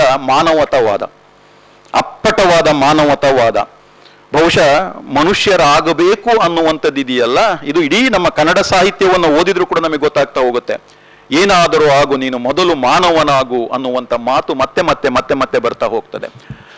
ಮತ್ತೆ ನಮಗೆ ಈಗ ಅಂಬೇಡ್ಕರ್ ಬಹಳ ಮುಖ್ಯ ಆಗೋದು ಯಾವಾಗ ಅಂತ ಹೇಳಿದ್ರೆ, ಇನ್ಕ್ಲೂಸಿವ್ ಆಗಿ ನಾವು ಆಲೋಚನೆ ಮಾಡಬೇಕು ಅನ್ನುವಂಥದ್ದು. ಎಲ್ಲರನ್ನ ಒಳಗೊಂಡು ನಾವು ಸಮಾಜವನ್ನ ದೇಶವನ್ನ ಕಟ್ಟಬೇಕು ಅನ್ನುವಂಥದ್ದು ಇದೆಯಲ್ಲ, ಇದು ಬಹಳ ಮುಖ್ಯ. ಇನ್ಕ್ಲೂಸಿವ್, ನಾವು ಇವತ್ತು ಎಕ್ಸ್ಕ್ಲೂಸಿವ್ ಆಗ್ತಾ ಇದ್ದೀವಿ. ಇವತ್ತು ನಮ್ಮ ಎಲ್ಲ, ನೀನು ಗಮನಿಸ್ತಾ ಹೋಗಿ, ಯಾರ್ಯಾರನ್ನ ಹೊರಗಿಡಬೇಕು ಅಂತಲೇ ನೋಡೋದು ಜಾಸ್ತಿ. ಹೊರಗೆ ಇರುವಂತವರನ್ನ ಒಳಗೆ ಸೇರಿಸಿಕೊಳ್ಳೋದು ಹೋಗ್ಲಿ, ಇಲ್ಲಿರುವಂತವರನ್ನೇ ಹೇಗೆ ಹೊರಗೆ ಹಾಕೋದು ಅನ್ನುವ ನೆಲೆಯಲ್ಲಿ ನಾವು ಇವತ್ತು ಹೆಚ್ಚು ಆಲೋಚನೆ ಮಾಡೋದಕ್ಕೆ ತೊಡಗಿರುವಂತ ಕಾಲಘಟ್ಟದಲ್ಲಿ ಅಂಬೇಡ್ಕರ್ ನಮಗೆ ಯಾಕೆ ಮುಖ್ಯರಾಗ್ತಾರೆ ಅಂತ ಹೇಳಿದ್ರೆ, ಇನ್ಕ್ಲೂಸಿವ್, ಎಲ್ಲರನ್ನ ಒಳಗೊಂಡು ಸಮಾಜವನ್ನ ದೇಶವನ್ನ ಕಟ್ಟಬೇಕು ಅನ್ನುವಂಥದ್ದು ಇದೆಯಲ್ಲ, ಇದರಿಂದ ಮಾತ್ರ ಈ ದೇಶವನ್ನ ಕಟ್ಟಲಿಕ್ಕೆ ಸಾಧ್ಯ. ನೀವು ಯಾರನ್ನೂ ಹೊರಗಿಟ್ಟು ದೇಶವನ್ನ ಕಟ್ಟಲಿಕ್ಕೆ ಸಾಧ್ಯವೇ ಇಲ್ಲ. ಎಲ್ಲರನ್ನ ಒಳಗೊಂಡಾಗ ಮಾತ್ರ, ಎಲ್ಲ ಸಮುದಾಯಗಳನ್ನ, ಯಾಕೆಂದ್ರೆ ಭಾರತ ದೇಶ ಅನ್ನುವಂಥದ್ದು ಇಡೀ ಜಗತ್ತಿನ ಬೇರೆ ದೇಶಗಳಿಗಿಂತ ಬಹಳ ಭಿನ್ನವಾದ ದೇಶ ಇದು. ನೀವು ಸಂಕೀರ್ಣವಾದಂಥ ವ್ಯವಸ್ಥೆ ಭಾರತದ ಒಳಗಡೆನೆ ಇರೋದು, ಬಹಳ ಸಂಕೀರ್ಣವಾದಂಥ ವ್ಯವಸ್ಥೆ ಇದು. ಮತ್ತೆ ಇಲ್ಲಿ ಒಂದು ಧರ್ಮ ಇಲ್ಲ, ಒಂದು ಭಾಷೆ ಇಲ್ಲ, ಒಂದು ಸಂಸ್ಕೃತಿ ಇಲ್ಲ, ಒಂದು ಜನಸಮುದಾಯ ಇಲ್ಲ. ಬಹುತ್ವದ ಅಡಿಪಾಯದ ಮೇಲೆ ನಿಂತಿರುವಂಥ ದೇಶ ಇದು. ಬಹುತ್ವದ ಅಡಿಪಾಯದ ಮೇಲೆ ನಿಂತಿರುವಂಥ ದೇಶ ಇದು. ನೀವು ಬಹುತ್ವವನ್ನ ಬಿಟ್ಟು ದೇಶವನ್ನ ಕಟ್ಟಲಿಕ್ಕೆ ಸಾಧ್ಯವೇ ಇಲ್ಲ. ಇದು ಅಂಬೇಡ್ಕರ್ ಅವರು ಇಡೀ ದೇಶಕ್ಕೆ ಕೊಟ್ಟಂತ ಒಂದು ದೊಡ್ಡ ಸಂದೇಶ ಅನ್ನೋದನ್ನ ನಾವು ಅರ್ಥ ಮಾಡಿಕೊಡ್ಬೇಕು. ಇದು ಸಂವಿಧಾನ ಏನ್ ಹೇಳುತ್ತೆ ಅಂದ್ರೆ ಇದನ್ನೇ ಹೇಳೋದು. ಬೆಳಿಗ್ಗೆ ಮಾತನಾಡುವಾಗ ಒಬ್ರು ಹೇಳಿದ್ರು, ನಿಮ್ಮ ಧರ್ಮಗಳನ್ನ, ನಿಮ್ಮ ಜಾತಿಗಳನ್ನ, ನಿಮ್ಮ ಆಚರಣೆಗಳನ್ನ ನಿಮ್ಮ ಮನೆಯ ಒಳಗೆ ಇಟ್ಟು ಬನ್ನಿ. ಹೊರಗಡೆ ಬರುವಾಗ ನೀವು ಭಾರತೀಯರಾಗಿ ಬನ್ನಿ. ಹೊರಗಡೆ ಬರುವಾಗ ನೀವು ಭಾರತೀಯರಾಗಿ ಬನ್ನಿ, ಭಾರತೀಯರಾಗಿ ಆಲೋಚನೆ ಮಾಡಿ ಅನ್ನುವಂಥ ರೀತಿಯ ಮಾತನ್ನ ಹೇಳಿದಂಥವರು ಅಂಬೇಡ್ಕರ್ ಅವರು. ಅದನ್ನ ಬದುಕಿನಲ್ಲಿ ಸಾಧಿಸಿ ತೋರಿಸಿದಂಥವರು ಅಂಬೇಡ್ಕರ್ ಅವರು ಅನ್ನೋದನ್ನ ನಾವು ಇಲ್ಲಿ ಅರ್ಥ ಮಾಡ್ಕೊಳ್ಬೇಕಾಗತ್ತೆ ಅನ್ನುವಂಥದ್ದು. ಬಹುಶಃ ಈ ಹಿನ್ನೆಲೆಯಲ್ಲಿ ನಿನ್ನೆಯಿಂದ ಇವತ್ತಿನವರೆಗೆ ನಡೆದಿರುವಂಥ ಚರ್ಚೆಗಳಿದೆಯಲ್ಲ, ಚರ್ಚೆಗಳು ನಿಜವಾಗಿ ಅಂಬೇಡ್ಕರ್ ಅವರನ್ನ ಬೇರೆ ಬೇರೆ ಆಯಾಮಗಳಲ್ಲಿ ಅರ್ಥ ಮಾಡಿಕೊಳ್ಳೋದಕ್ಕೆ ಸಾಧ್ಯ ಆಗಿದೆ. ಬಹುಶಃ ನಾನು ಕೂಡ ಎಷ್ಟೋ ಸಂದರ್ಭಗಳಿಂದ ಅಂಬೇಡ್ಕರ್ ಅವರ ವಿಚಾರಧಾರೆಗಳನ್ನ ಬೇರೆ ಬೇರೆ ಹಂತಗಳಲ್ಲಿ, ಬೇರೆ ಬೇರೆ ಸಂದರ್ಭಗಳಲ್ಲಿ ಅಧ್ಯಯನದ ಮೂಲಕ ಪಡೆದುಕೊಂಡಂಥವನು. ಆದರೆ ಈ ಒಂದು ಅವಕಾಶ ಇದೆಯಲ್ಲ, ನನಗೆ ಈ ಸಮಾರೋಪ ಮಾತುಗಳನ್ನ ಆಡಬೇಕು ಅನ್ನುವಂಥ ಒಂದು ಅವಕಾಶವನ್ನ ಪ್ರೊಫೆಸರ್ ರಾಜು ಕೃಷ್ಣ ಅವರು ನನಗೆ ಒದಗಿಸಿಕೊಟ್ರಲ್ಲ, ಇದು ಒಂದು ರೀತಿ ನನಗೆ ತುಂಬಾ ಪ್ರಯೋಜನ ಆಗಿದೆ. ಅವರಿಗೆ ಎಷ್ಟು ಪ್ರಯೋಜನ ಗೊತ್ತಿಲ್ಲ, ನಿಮಗೆ ಎಷ್ಟು ಪ್ರಯೋಜನ ಗೊತ್ತಿಲ್ಲ, ನನಗಂತೂ ತುಂಬಾ ಪ್ರಯೋಜನ ಆಗಿದೆ. ನಾನು ಕಳೆದ ಒಂದು ವಾರದಿಂದ, ಒಂದು 8-10 ದಿವಸದಿಂದ ನಾನು ಅಂಬೇಡ್ಕರ್ ಅವರ ಬಗೆಗಿನ ವಿಚಾರಗಳನ್ನ ಅಧ್ಯಯನ ಮಾಡೋದಕ್ಕೆ ತೊಡಗಿದ್ದೇನೆ. ಬಹುಶಃ ನನಗೆ ಒಂದು ರೀತಿ, ಎಷ್ಟೋ ಸಂದರ್ಭಗಳಲ್ಲಿ ಒಂದು ರೀತಿ ರೋಮಾಂಚನ ಆಗತ್ತೆ. ಬಹುಶಃ ಎಂಥ ವಿದ್ವತ್ತು ಅಂಬೇಡ್ಕರ್ ಅವರದು, ಮತ್ತೆ ಎಂಥ ಒಂದು ಮನುಷ್ಯತ್ವ, ಮಾನವೀಯತೆ ಅಂಬೇಡ್ಕರ್ ಅವರದು. ಬಹುಶಃ ಇವರನ್ನ ನಾವು ಯಾಕೆ ಸರಿಯಾದ ರೀತಿಯಲ್ಲಿ ಅರ್ಥ ಮಾಡಿಕೊಳ್ಳಿಕ್ಕೆ ತೊಡಗ್ತಾ ಇಲ್ಲ? ಅವರ ವಿಚಾರಧಾರೆಗಳನ್ನ ನಾವು ಯಾಕೆ ನಮ್ಮ ಬದುಕಿನಲ್ಲಿ ಅಳವಡಿಸಿಕೊಳ್ಳೋದಕ್ಕೆ ನಾವು ಮುಂದಾಗ್ತಾ ಇಲ್ಲ? ಬಹುಶಃ ಈ ದೇಶಕ್ಕೆ ಭವಿಷ್ಯ ಇದೆ ಅಂತ ಆದ್ರೆ, ಈ ದೇಶವನ್ನ ನಾವು ಸರಿಯಾದ ರೀತಿಯಲ್ಲಿ ಕಟ್ಟಬೇಕು ಅಂತ ಆದ್ರೆ, ಬಹುಶಃ ಗಾಂಧಿಯ ವಿಚಾರಧಾರೆಗಳನ್ನ ಮತ್ತೆ ಅಂಬೇಡ್ಕರ್ ಅವರ ವಿಚಾರಧಾರೆಗಳನ್ನ ಪೋಣಿಸಿಕೊಂಡು, ಅದನ್ನ ಕಸಿ ಮಾಡಿಕೊಂಡು ನಾವು ಬಳಸಿಕೊಂಡಾಗ ಒಂದು ಒಳ್ಳೆಯ ಭಾರತವನ್ನ, ಅಭಿವೃದ್ಧಿ ಹೊಂದಿದ ಭಾರತವನ್ನ ಕಟ್ಟೋದಕ್ಕೆ ಸಾಧ್ಯ ಆಗುತ್ತೆ ಅನ್ನುವಂಥ ಮಾತನ್ನ ಹೇಳುತ್ತಾ ತುಂಬಾ ಟಿಪ್ಪಣಿ ಮಾಡ್ಕೊಂಡು ಬಂದಿದ್ದೆ. ಟಿಪ್ಪಣಿ ನೋಡ್ಲಿಕ್ಕೆ ಹೋಗ್ಲಿಲ್ಲ ನಾನು, ಹಾಗೆ ಮಾತಾಡ್ತಾ ಬಂದೆ. ಇಷ್ಟನ್ನ ಹೇಳಿ, ತುಂಬಾ ಯಶಸ್ವಿಯಾಗಿದೆ. ನಿಮ್ಮ ಪ್ರಯತ್ನಕ್ಕೆ ಜಯ ಸಿಕ್ಕಿದೆ, ಫಲ ಸಿಕ್ಕಿದೆ. ಈ ರೀತಿಯ ಕಾರ್ಯಕ್ರಮಗಳನ್ನು ಮತ್ತೆ ಮತ್ತೆ ವಿಶ್ವವಿದ್ಯಾನಿಲಯದಲ್ಲಿ ಆಯೋಜನೆ ಮಾಡೋದಕ್ಕೆ ನೀವು ಪ್ರಯತ್ನಿಸಿ ಅಂತ ಹೇಳುತ್ತಾ, ಮತ್ತೆ ಇದಕ್ಕೆ ಎಲ್ಲ ರೀತಿಯ ಸಹಾಯವನ್ನ ಮಾಡ್ತಾ ಇರುವಂತಹ ವಿಶ್ವವಿದ್ಯಾನಿಲಯದ ಮಾನ್ಯ ಕುಲಪತಿಗಳು ಮತ್ತೆ ಮಾನ್ಯ ಕುಲಸಚಿವರಿಗೆ ನಾನು ಅಭಿನಂದನೆಗಳನ್ನ ಹೇಳಿ, ನನ್ನ ಮಾತುಗಳನ್ನ ಇದುವರೆಗೆ ಕೇಳಿಸಿಕೊಂಡ ತಮಗೆಲ್ಲರಿಗೂ ಕೂಡ ನನ್ನ ನಮಸ್ಕಾರಗಳನ್ನ ಹೇಳಿ ನನ್ನ ಮಾತನ್ನ ಮುಗಿಸ್ತಾ ಇದ್ದೇನೆ. ಬಹಳ ಮುಖ್ಯವಾಗಿ, ನಾವು ಹುಟ್ಟು ಆಕಸ್ಮಿಕ, ಅದು ನಮ್ಮ ಕೈಯಲ್ಲಿಲ್ಲ. ಯಾವುದೋ ಒಂದು ಜಾತಿಯಲ್ಲಿ, ಯಾವುದೋ ಒಂದು ಧರ್ಮದಲ್ಲಿ ನಮಗೆ ಬೇಕೋ ಬೇಡವೋ ಹುಟ್ಟಿಬಿಡ್ತೇವೆ. ಆದರೆ ಬದುಕಿದೆಯಲ್ಲ, ಅದು ಬದುಕು ನಮ್ಮ ಆಯ್ಕೆ. ಅದು ಹುಟ್ಟು ನಮ್ಮ ಆಯ್ಕೆ ಅಲ್ಲ, ಬದುಕು ನಮ್ಮ ಆಯ್ಕೆ. ಈ ಸಮಾಜದಲ್ಲಿ ನಾವು ಹೇಗೆ ಬದುಕ್ತೀವಿ ಅನ್ನುವಂಥದ್ದು ಬಹಳ ಮುಖ್ಯ. ಎಷ್ಟು ವರ್ಷ ಬದುಕ್ತೀವಿ ಅಂತಲ್ಲ, ನಾವು ಹೇಗೆ ಬದುಕ್ತೀವಿ ಅನ್ನುವಂಥದ್ದು ಮುಖ್ಯ. ನಮ್ಮ ಸುತ್ತಮುತ್ತಲಿನವರ ಜೊತೆಯಲ್ಲಿ ನಾವು ಯಾವ ರೀತಿಯ ಸಂಬಂಧವನ್ನ ಇಟ್ಕೊಳ್ತೇವೆ, ಯಾವ ರೀತಿಯಲ್ಲಿ ಒಡನಾಡ್ತೀವಿ, ಯಾವ ರೀತಿಯಲ್ಲಿ ಆಲೋಚನೆ ಮಾಡ್ತೀವಿ ಅನ್ನುವಂಥದ್ದು ಬಹಳ ಮುಖ್ಯ. ಬಹುಶಃ ಇದಕ್ಕೆ ಅಂಬೇಡ್ಕರ್ ಅವರ ವಿಚಾರಧಾರೆಗಳು ನಮಗೆ ಒಂದು ರೀತಿಯ ಪ್ರೇರೇಪಣೆಯನ್ನ ನೀಡುತ್ತವೆ ಅನ್ನುವಂಥದ್ದನ್ನ ಹೇಳುತ್ತಾ ನಿಮಗೆ ಎಲ್ರಿಗೂ ಕೂಡ ನಮಸ್ಕಾರಗಳನ್ನ ಸಲ್ಲಿಸಿ ಎಲ್ಲರಿಗೂ ಒಳ್ಳೆಯದಾಗಲಿ ಅಂತೇಳಿ ಆಶಿಸಿ ನನ್ನ ಮಾತನ್ನ ಮುಗಿಸ್ತಾ ಇದ್ದೇನೆ.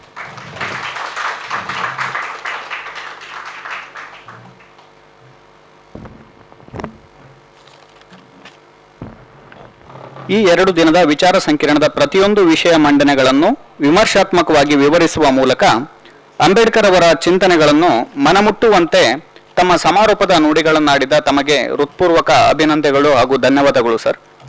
ಇದೀಗ ಅಧ್ಯಕ್ಷೀಯ ನುಡಿಗಳಿಗಾಗಿ ವೇದಿಕೆ. ಈ ನಮ್ಮ ಕಾರ್ಯಕ್ರಮದ ಅಧ್ಯಕ್ಷತೆಯನ್ನು ವಹಿಸಿರುವಂತಹ ಪ್ರೊಫೆಸರ್ ಗಣೇಶ್ ಸಂಜೀವ್, ಕುಲಸಚಿವರು, ಪ್ರಭಾರ, ಮಂಗಳೂರು ವಿಶ್ವವಿದ್ಯಾನಿಲಯ. ನಿಮಗಿದು ವೇದಿಕೆ ಸರ್. ಎಲ್ರಿಗೂ ನಮಸ್ಕಾರ.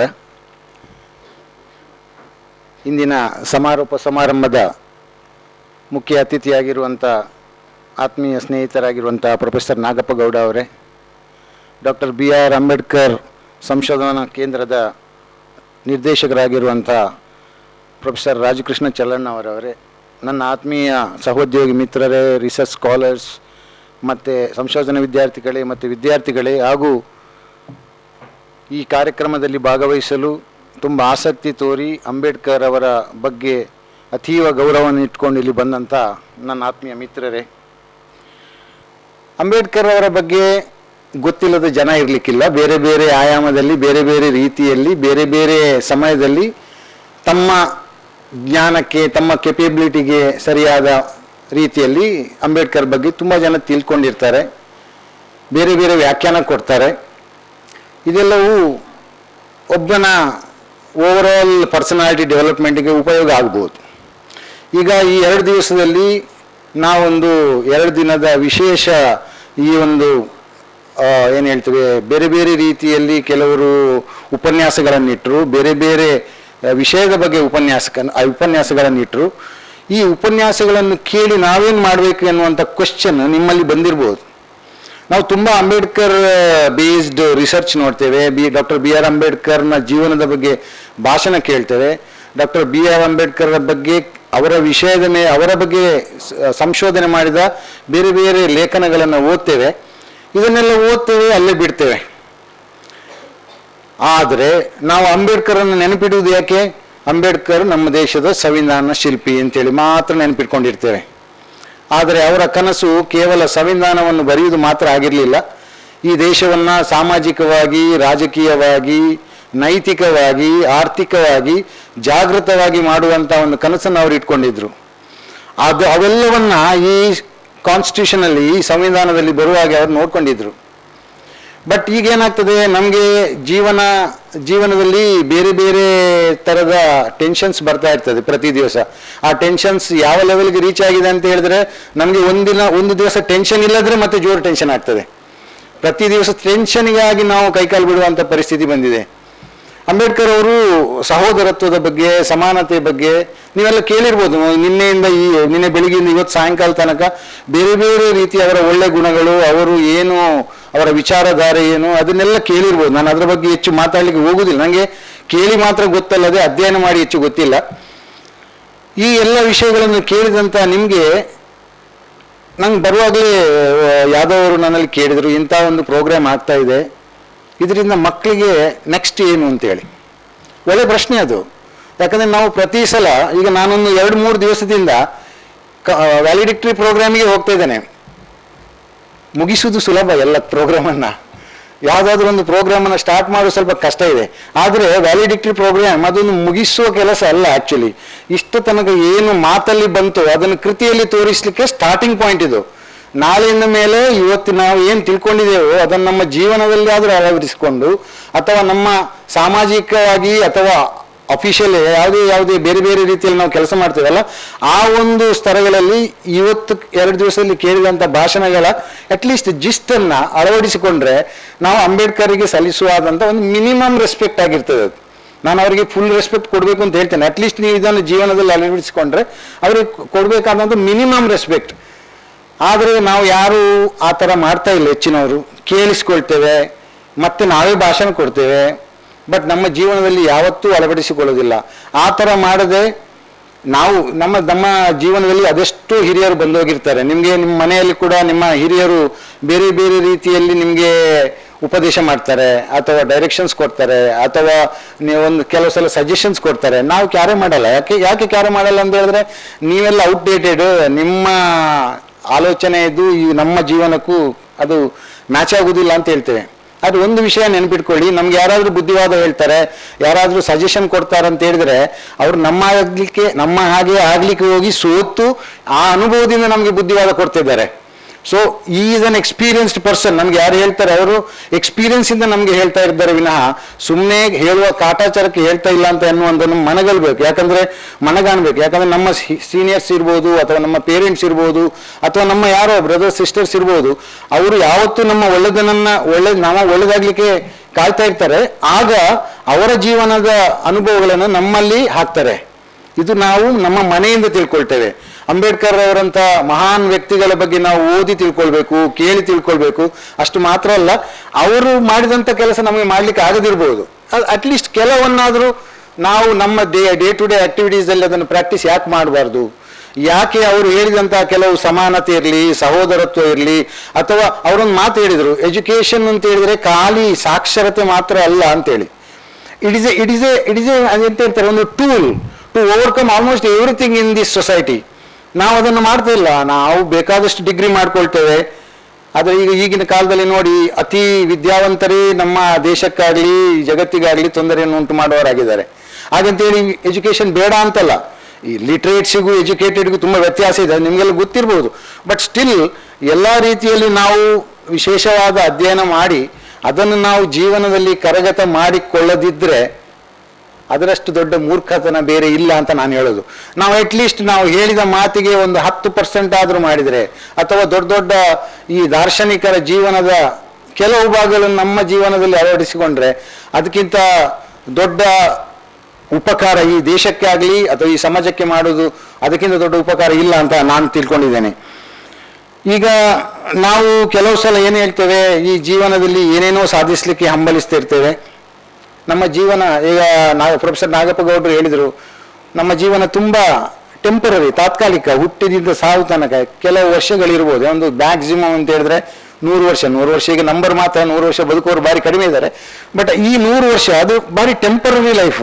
ಅದರಲ್ಲಿ ನಾವು ಪರ್ಮನೆಂಟ್ ವಿಷಯಗಳನ್ನು, ನಮಗೆಲ್ಲ ವಿಷಯ ಪರ್ಮನೆಂಟ್ ಆಗಬೇಕು ಅಂತ ಅಪಾಪಿಸ್ತಿರ್ತೇವೆ. ಏನಿದ್ರು ನಮಗೆ ಪರ್ಮನೆಂಟ್ ಬೇಕು, ಎಲ್ಲವೂ ನಮ್ಮ ಜೀವನವೇ ಟೆಂಪರರಿ ಅಂತ ಹೇಳುವಂತ ನಾವು ಮರೆತು ಬಿಡ್ತಿರ್ತೇವೆ.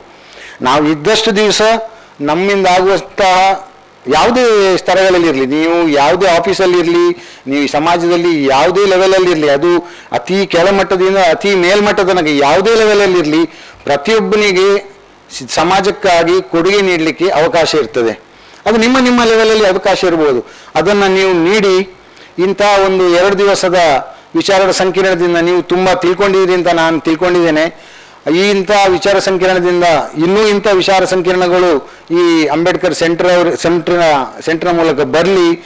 ಎಲ್ಲ ಜನರಿಗೆ ಅಂಬೇಡ್ಕರ್ ಅವರು ಯಾರು ಅಂತ ಹೇಳುವ ಬದಲು ಅಂಬೇಡ್ಕರ್ ಅವರು ಏನು ಅಂತ ಒಂದು ಪರಿಚಯಿಸುವಂಥ ಕಾಲ ಬರಲಿ ಅಂತ ಹೇಳ್ತಾ, ಇಂಥ ಒಂದು ಸಮ್ಮೇಳನವನ್ನು, ವಿಚಾರ ಸಂಕಿರಣವನ್ನು ಆರ್ಗನೈಸ್ ಮಾಡಿದ್ದಕ್ಕೆ ಅಂಬೇಡ್ಕರ್ ಸೆಂಟರ್ನ ಎಲ್ಲ ಸಂಬಂಧಪಟ್ಟ ನಿರ್ದೇಶಕರು ಮತ್ತು ಎಲ್ಲ ಅಧಿಕಾರಿಗಳಿಗಾಗಲಿ, ಎಲ್ಲ ರಿಸರ್ಚರ್ಸ್ಗಳಿಗಾಗಲಿ, ಹಾಗೂ ಎಲ್ಲ ಸದಸ್ಯರಿಗೆ ಕಂಗ್ರ್ಯಾಚುಲೇಟ್ ಮಾಡ್ತಾ, ಇಂಥ ಸಮಾರಂಭಗಳಿಂದ ಎಲ್ಲರಿಗೂ ಒಳ್ಳೆಯದಾಗಲಿ ಅಂತ ಆಶಿಸ್ತಾ, ನನ್ನನ್ನು ಈ ಒಂದು ಕಾರ್ಯಕ್ರಮದ ಸಮಾರೋಪ ಸಮಾರಂಭದ ಅಧ್ಯಕ್ಷತೆಯನ್ನು ವಹಿಸಿಕೊಳ್ಳಲಿಕ್ಕೆ ಒಂದು ಅನುವು ಮಾಡಿಕೊಟ್ಟ ನಿಮಗೆಲ್ಲರಿಗೂ ಧನ್ಯವಾದವನ್ನು ಹೇಳ್ತಾ ನನ್ನ ಮಾತನ್ನು ಮುಗಿಸ್ತೇನೆ. ನಮಸ್ಕಾರ.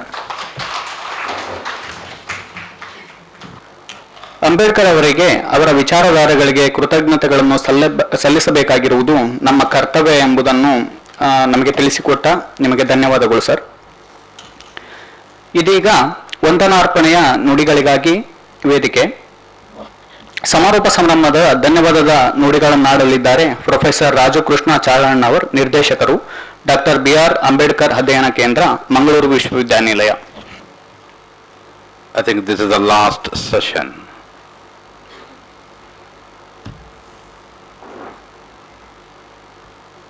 The most greatest weapon in your hand. ಈಗೆಲ್ಲ ಕಷ್ಟ ಕನ್ನಡದಲ್ಲಿ ಕೇಳಿದ್ರಲ್ಲ. ಓಕೆ, 2 ನಿಮಿಷದಲ್ಲಿ ಮುಗಿಸ್ತೇನೆ ಇದನ್ನ. ಅದನ್ನೇ ಕೇಳಿ, 2 ನಿಮಿಷದಲ್ಲಿ ಮುಗಿಸಿರ್ತೀನಿ. The most greatest weapon in your hand is the knowledge. And the mantra is, if you try, you can. If you don't, you won't. This is the tagline of Dr. B.R. Ambedkar. ಪ್ರಯತ್ನ ಮಾಡಿದರೆ ಈ ಜಗತ್ತಿನಲ್ಲಿ ಏನಾದರೂ ಸಾಧಿಸಬಹುದು. Whether you are rich or poor, it doesn't matter at all.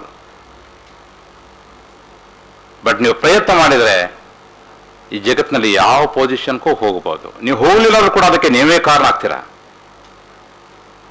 ಆ reach ಆದರೂ ಕೂಡ ಅದಕ್ಕೆ ನೀವೇ ಕಾರಣ ಆಗಿರ್ತೀರಾ. And that is the message of Dr. B.R. Ambedkar. As we conclude this enlightening session, I stand here with a deep sense of gratitude. First of all, I would like to thank the Honorable Vice Chancellor of Mangalore University, Professor P.L. Dharma sir, for your visionary leadership and for being a constant source of inspiration to this beautiful university. I also would like to thank the most dynamic person. ನಾವಾಗ ಹೇಳ್ತಾ ಇರ್ತೀನಿ, ಮೊನ್ನೆ last time ಒಂದು I think week back register change ಆದರು, ಮತ್ತೆ doctor Sanjeev ಅವರು ಬಂದರು. Sir ನೀವು ಆ ಪೋಸ್ಟಿಗೆ ನೀವೇ ಡಿಸರ್ವ್ ಇದ್ದೀರಾ ಅಂತ. ಇಲ್ಲಪ್ಪ, ನಾನು ಪಕ್ಷೇತರ ಅಂತಂತಂದ್ರೆ ನನಗೆ ಪಾರ್ಟಿ ನೀವೇ ರೋಲ್ ಮಾಡೋದು ಅಂತ ಹೇಳಿದೆ ನಾನು ಅವ್ರಿಗೆ. The most dynamic person. ನಾನು ನಿನ್ನೆ ಹೋದಾಗ ಇದ್ರ ಬಗ್ಗೆನೆ ಈ ಏನಂತಂತಂದ್ರೆ ಈ ಕಾರ್ಯಕ್ರಮದ ಬಗ್ಗೆ ಒಂದು ಸೈನ್ ಆಗಬೇಕಾಗಿತ್ತು.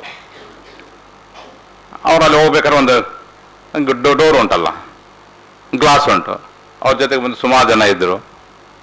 ನನಗೇನಾದ್ರು ಸೈನ್ ಆಗಬೇಕಾಗಿತ್ತು. ನಾನು ಜಸ್ಟ್ ಹಿಂಗೆ ಈ ಕಿಟಕಿಯಿಂದ ನೋಡಿದೆ, ಹೋಗಿದೆ ಅಂತಂದರು. ನಾನು ಒಳಗಡೆ ಬಾಂದಿಲ್ಲ ಅವರು. ಅಂದರೆ is so quick, so responsive. ಕಳಿಸ್ಕೊಟ್ಟಿದ್ದೀನಿ ಅಂತಂದ್ಬಿಟ್ರು. ಟಕ್ಕಂತ ನಾನು ಬಂದು ಮತ್ತೆ ಎಫ್ ಹತ್ರ ಹೋಗಿ ಸೈನ್ ಮಾಡಿ, ಎಫ್ ಕೂಡ ಏನಂತಂದ್ರೆ ಇಮಿಡಿಯೇಟ್ಲಿ ಈ ಸೈನ್ ಅಂಡ್ ಹೀಗೆ ಅಡ್ವಾನ್ಸ್ ಆಗಿ.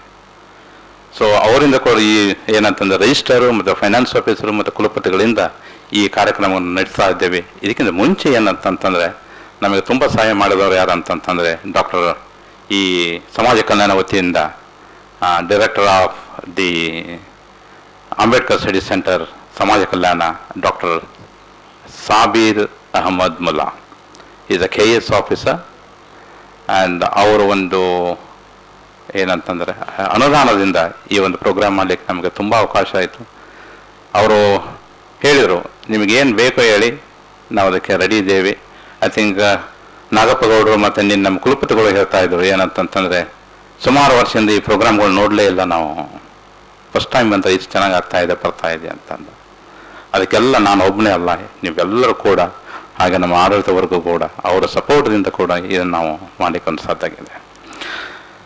The inaugurator, the Vice Chancellor of Karnataka University, Professor A.M. Khan. Sir, we are immensely grateful in your presence and for sharing your profound insights of Dr. Ambedkar's vision.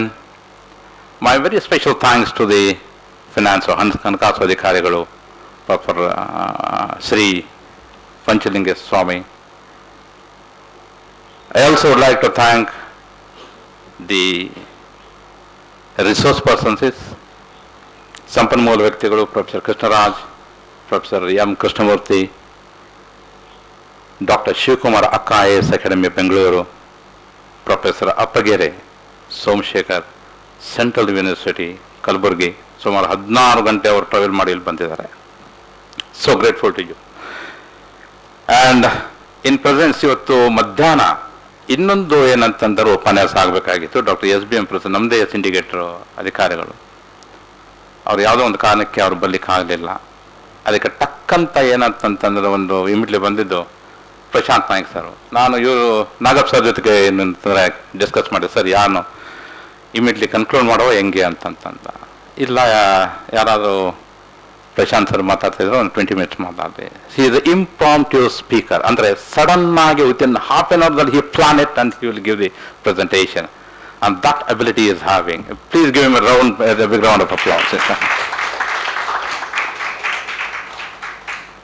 I also thank to the Yadav. ಪ್ರತಿಯೊಂದು ಕಾರ್ಯಕ್ರಮದಲ್ಲಿ ನಾನು ನೋಡ್ತಾ ಇರ್ತೀನಿ, morning ಇಂದ ಹಿಡಿದು evening ತನಕ ಇದ್ದೇ ಇರ್ತಾರೆ ಇಲ್ಲಿಗೆ. ಪ್ರತಿಯೊಂದು ಕಾರ್ಯಕ್ರಮಗಳು, ಇದು ಪರ್ಟಿಕ್ಯುಲರ್ಲಿ ಏನಾದ್ರು ಅಂಬೇಡ್ಕರ್ ಸ್ಟಡೀಸ್ ಆಗಲಿ, ಅವರು ಬಂದು ಅಲ್ಲಿ ಅವರು ಬೇರೆಯವರು ಮಾಡೋದಲ್ಲ, ಹಸೆಗಳು ಅಲ್ಲಿ ಮಾಡ್ತಾ ಇರ್ತಾರೆ, ನನಗೆ ಬಂದು ಹೇಳ್ತಾ ಇರ್ತಾರೆ. ಅವ್ರಿಗೂ ಕೂಡ ನನ್ನ ತುಂಬ ಕೃತಜ್ಞತೆಗಳು. Syndicate members, deans, my big thank you to my very close friend who shaped this program particularly, and he stood like a wall. Prashant Naik, Nagappa sir, ನೋಡಿ ಇಲ್ಲೊಂದು ಟ್ಯಾಗ್ ಲೈನ್ ಇದೆ, ಡಾಕ್ಟರ್ BR ಅಂಬೇಡ್ಕರ್ ದೃಷ್ಟಿಕೋನದ ಅಭಿವೃದ್ಧಿಯ ಭಾರತ. ಇದನ್ನು start ಮಾಡಿದ್ದು doctor Siddeshwara. ನಾವು ಅದ್ರಲ್ಲಿ ಸುಮಾರು ಏನಂತಂದ್ರೆ ಕರೆಕ್ಷನ್ ನೋಡಿ, ಆ ಫೈನಲ್ ಕರೆಕ್ಷನ್ ಬರಬೇಕಾದ್ರೆ ಇಟ್ ಟುಕ್ ಆಲ್ಮೋಸ್ಟ್ 1 ವೀಕ್.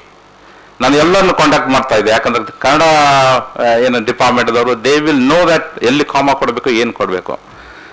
ಕೊನೆಗೆ ನಮ್ಮ ಕುಲಪತಿಗಳ ಹತ್ರ ಹೋದೆ, ಸರ್ ಏನಂತಂತಂದ್ರೆ ಇಂಗ್ಲೀಷದಲ್ಲಿ doctor BR Ambedkar vision for a Viksit Bharat, ಕನ್ನಡದಲ್ಲಿ ಏನಂತಂತಂದ್ರೆ ಈ ಥರ ಅವರು ಒಂದು ಟ್ಯಾಗ್ ಲೈನ್ ಕೊಟ್ಟರು. ನಾವೊಂದು ಬೇರೆ ಮಾಡಿದ್ವಿ ಅದನ್ನ, ಡಾಕ್ಟರ್ BR ಅಂಬೇಡ್ಕರ್ ಅವರ ಅಭಿವೃದ್ಧಿಯ ದೃಷ್ಟಿಕೋನದಲ್ಲಿ ಭಾರತ, ಯಾರು ಕುಲಪತಿ ಕೊಟ್ಟರು. ಕೊನೆಗೆ ಪ್ರೊಫೆಸರ್ ನಾಗಪ್ಪ ಗೌಡರ ಹತ್ರ ಹೋದ್ಮೇಲೆ ಅದು ಫೈನಲ್ ಆಗಿದ್ದು ಅಭಿವೃದ್ಧಿಯ ಭಾರತ, ದೃಷ್ಟಿಕೋನದಲ್ಲಿ ಅಭಿವೃದ್ಧಿ ಭಾರತ ಅಲ್ಲ, ಇದು ಅಭಿವೃದ್ಧಿಯ ದೃಷ್ಟಿಕೋನದಲ್ಲಿ ಭಾರತ ಅಲ್ಲ, ದೃಷ್ಟಿಕೋನದಲ್ಲಿ ಅಭಿವೃದ್ಧಿಯ ಭಾರತ. ಯಾವ ಥರ ಮುಂದಾಗ್ತಂದ್ರೆ ಇದು ನಡೀತಾ ಇದೆ ಅಂತ, ಡೆವಲಪ್ಮೆಂಟ್ ಆಗ್ತಾ ಇದೆ ಅಂತ. So that particular actually is ಏನಂತಂತಂದರೆ my profound gratitude go to the professor Nagappa Gowda.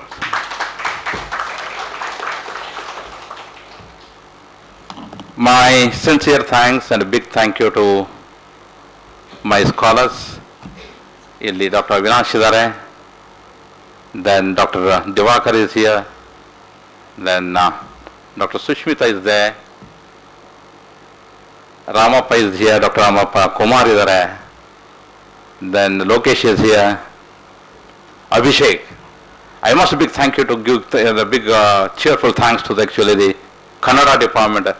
MC-ಗಳು ಒಂದೇ ಡಿಪಾರ್ಟ್ಮೆಂಟದಲ್ಲಿ 4 ಜನಗಳು ಅದನ್ನ ಸಜೆಷನ್ ಮಾಡಿದ್ದಾನೆ professor Nagappa Gowda sir. So I must thank you to Abhishek, then Reshma, then Asritha, Dushyanth, ಈ 4 ಜನರು ಕೂಡ I am so grateful and thankful to you. I also thankful to my actually the very young dynamic talent master students. Shraddha is there here, Sanmat is here, Rachana is here, and all the actually master students of Kannada department, okay, a different department, all the scholars. I must be grateful to you for all. My another students and scholars is here, Atishri, they work day and night. Soumya has arrived here today. Thank you so much. My heartfelt thanks to the administrative staff. ಈ ಜೊತೆಗೆ ಏನಂತ ಈ programme ನಡಿಬೇಕಂತಂದ್ರೆ not one man show, it is actually a team work, right? So I must be grateful to actually administrative staff. ಇದರ ಜೊತೆಗೆ ನೋಡಿ engineering department ಕೂಡ ಬರುತ್ತೆ. I must be grateful to the actually engineering department for the seamless technical support. And the most important thing is ಈ ವಿಚಾರವನ್ನ ಆಚೆಗೆ ತಗೊಂಡು ಹೋಗೋರು the media persons. I must be thankful to the media persons. My big thank you to actually my dearest friend actually professor Nagaraj. ಈ ಪೂರ್ತಿ ವಿಡಿಯೋಗ್ರಾಫ್ನ ಫೋಟೋಗ್ರಾಫನ್ನ ಆಚೆಗೆ ತರ್ತಾ ಇದ್ದಾರೆ ನಮ್ಮ ವಿಶ್ವವಿದ್ಯಾಲಯದ photographer Chandrashekhar. Thank you Chandrashekhar. So in the spirit of doctor BR Ambedkar, let us carry the knowledge, whatever you gain 2 days, beyond these walls. That's the message. 2 days ಅಲ್ಲಿ ಸುಮಾರು ನೀವು ಕೇಳಿರ್ತೀರ, ಯಾವುದೋ ಒಂದು ಹೋಗಿ ತಟ್ಟಿರುತ್ತೆ. Think, dive into that actually. I also would like to thank Dr. Sabita here for the last 2 days. She is hearing, she is attending all the programs. Thank you, madam. Thank you so much. So lastly, we will be having many more programs like this with the support of our registrar and the Vice Chancellor of Mangalore University, Professor P.L. Dharma sir.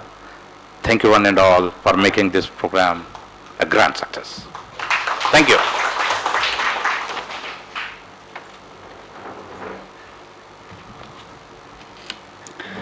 ಈ ಕಾರ್ಯಕ್ರಮದ ಯಶಸ್ವಿಗಾಗಿ ಹಗಲು ರಾತ್ರಿ ಶ್ರಮಿಸಿದ್ದೀರಿ sir.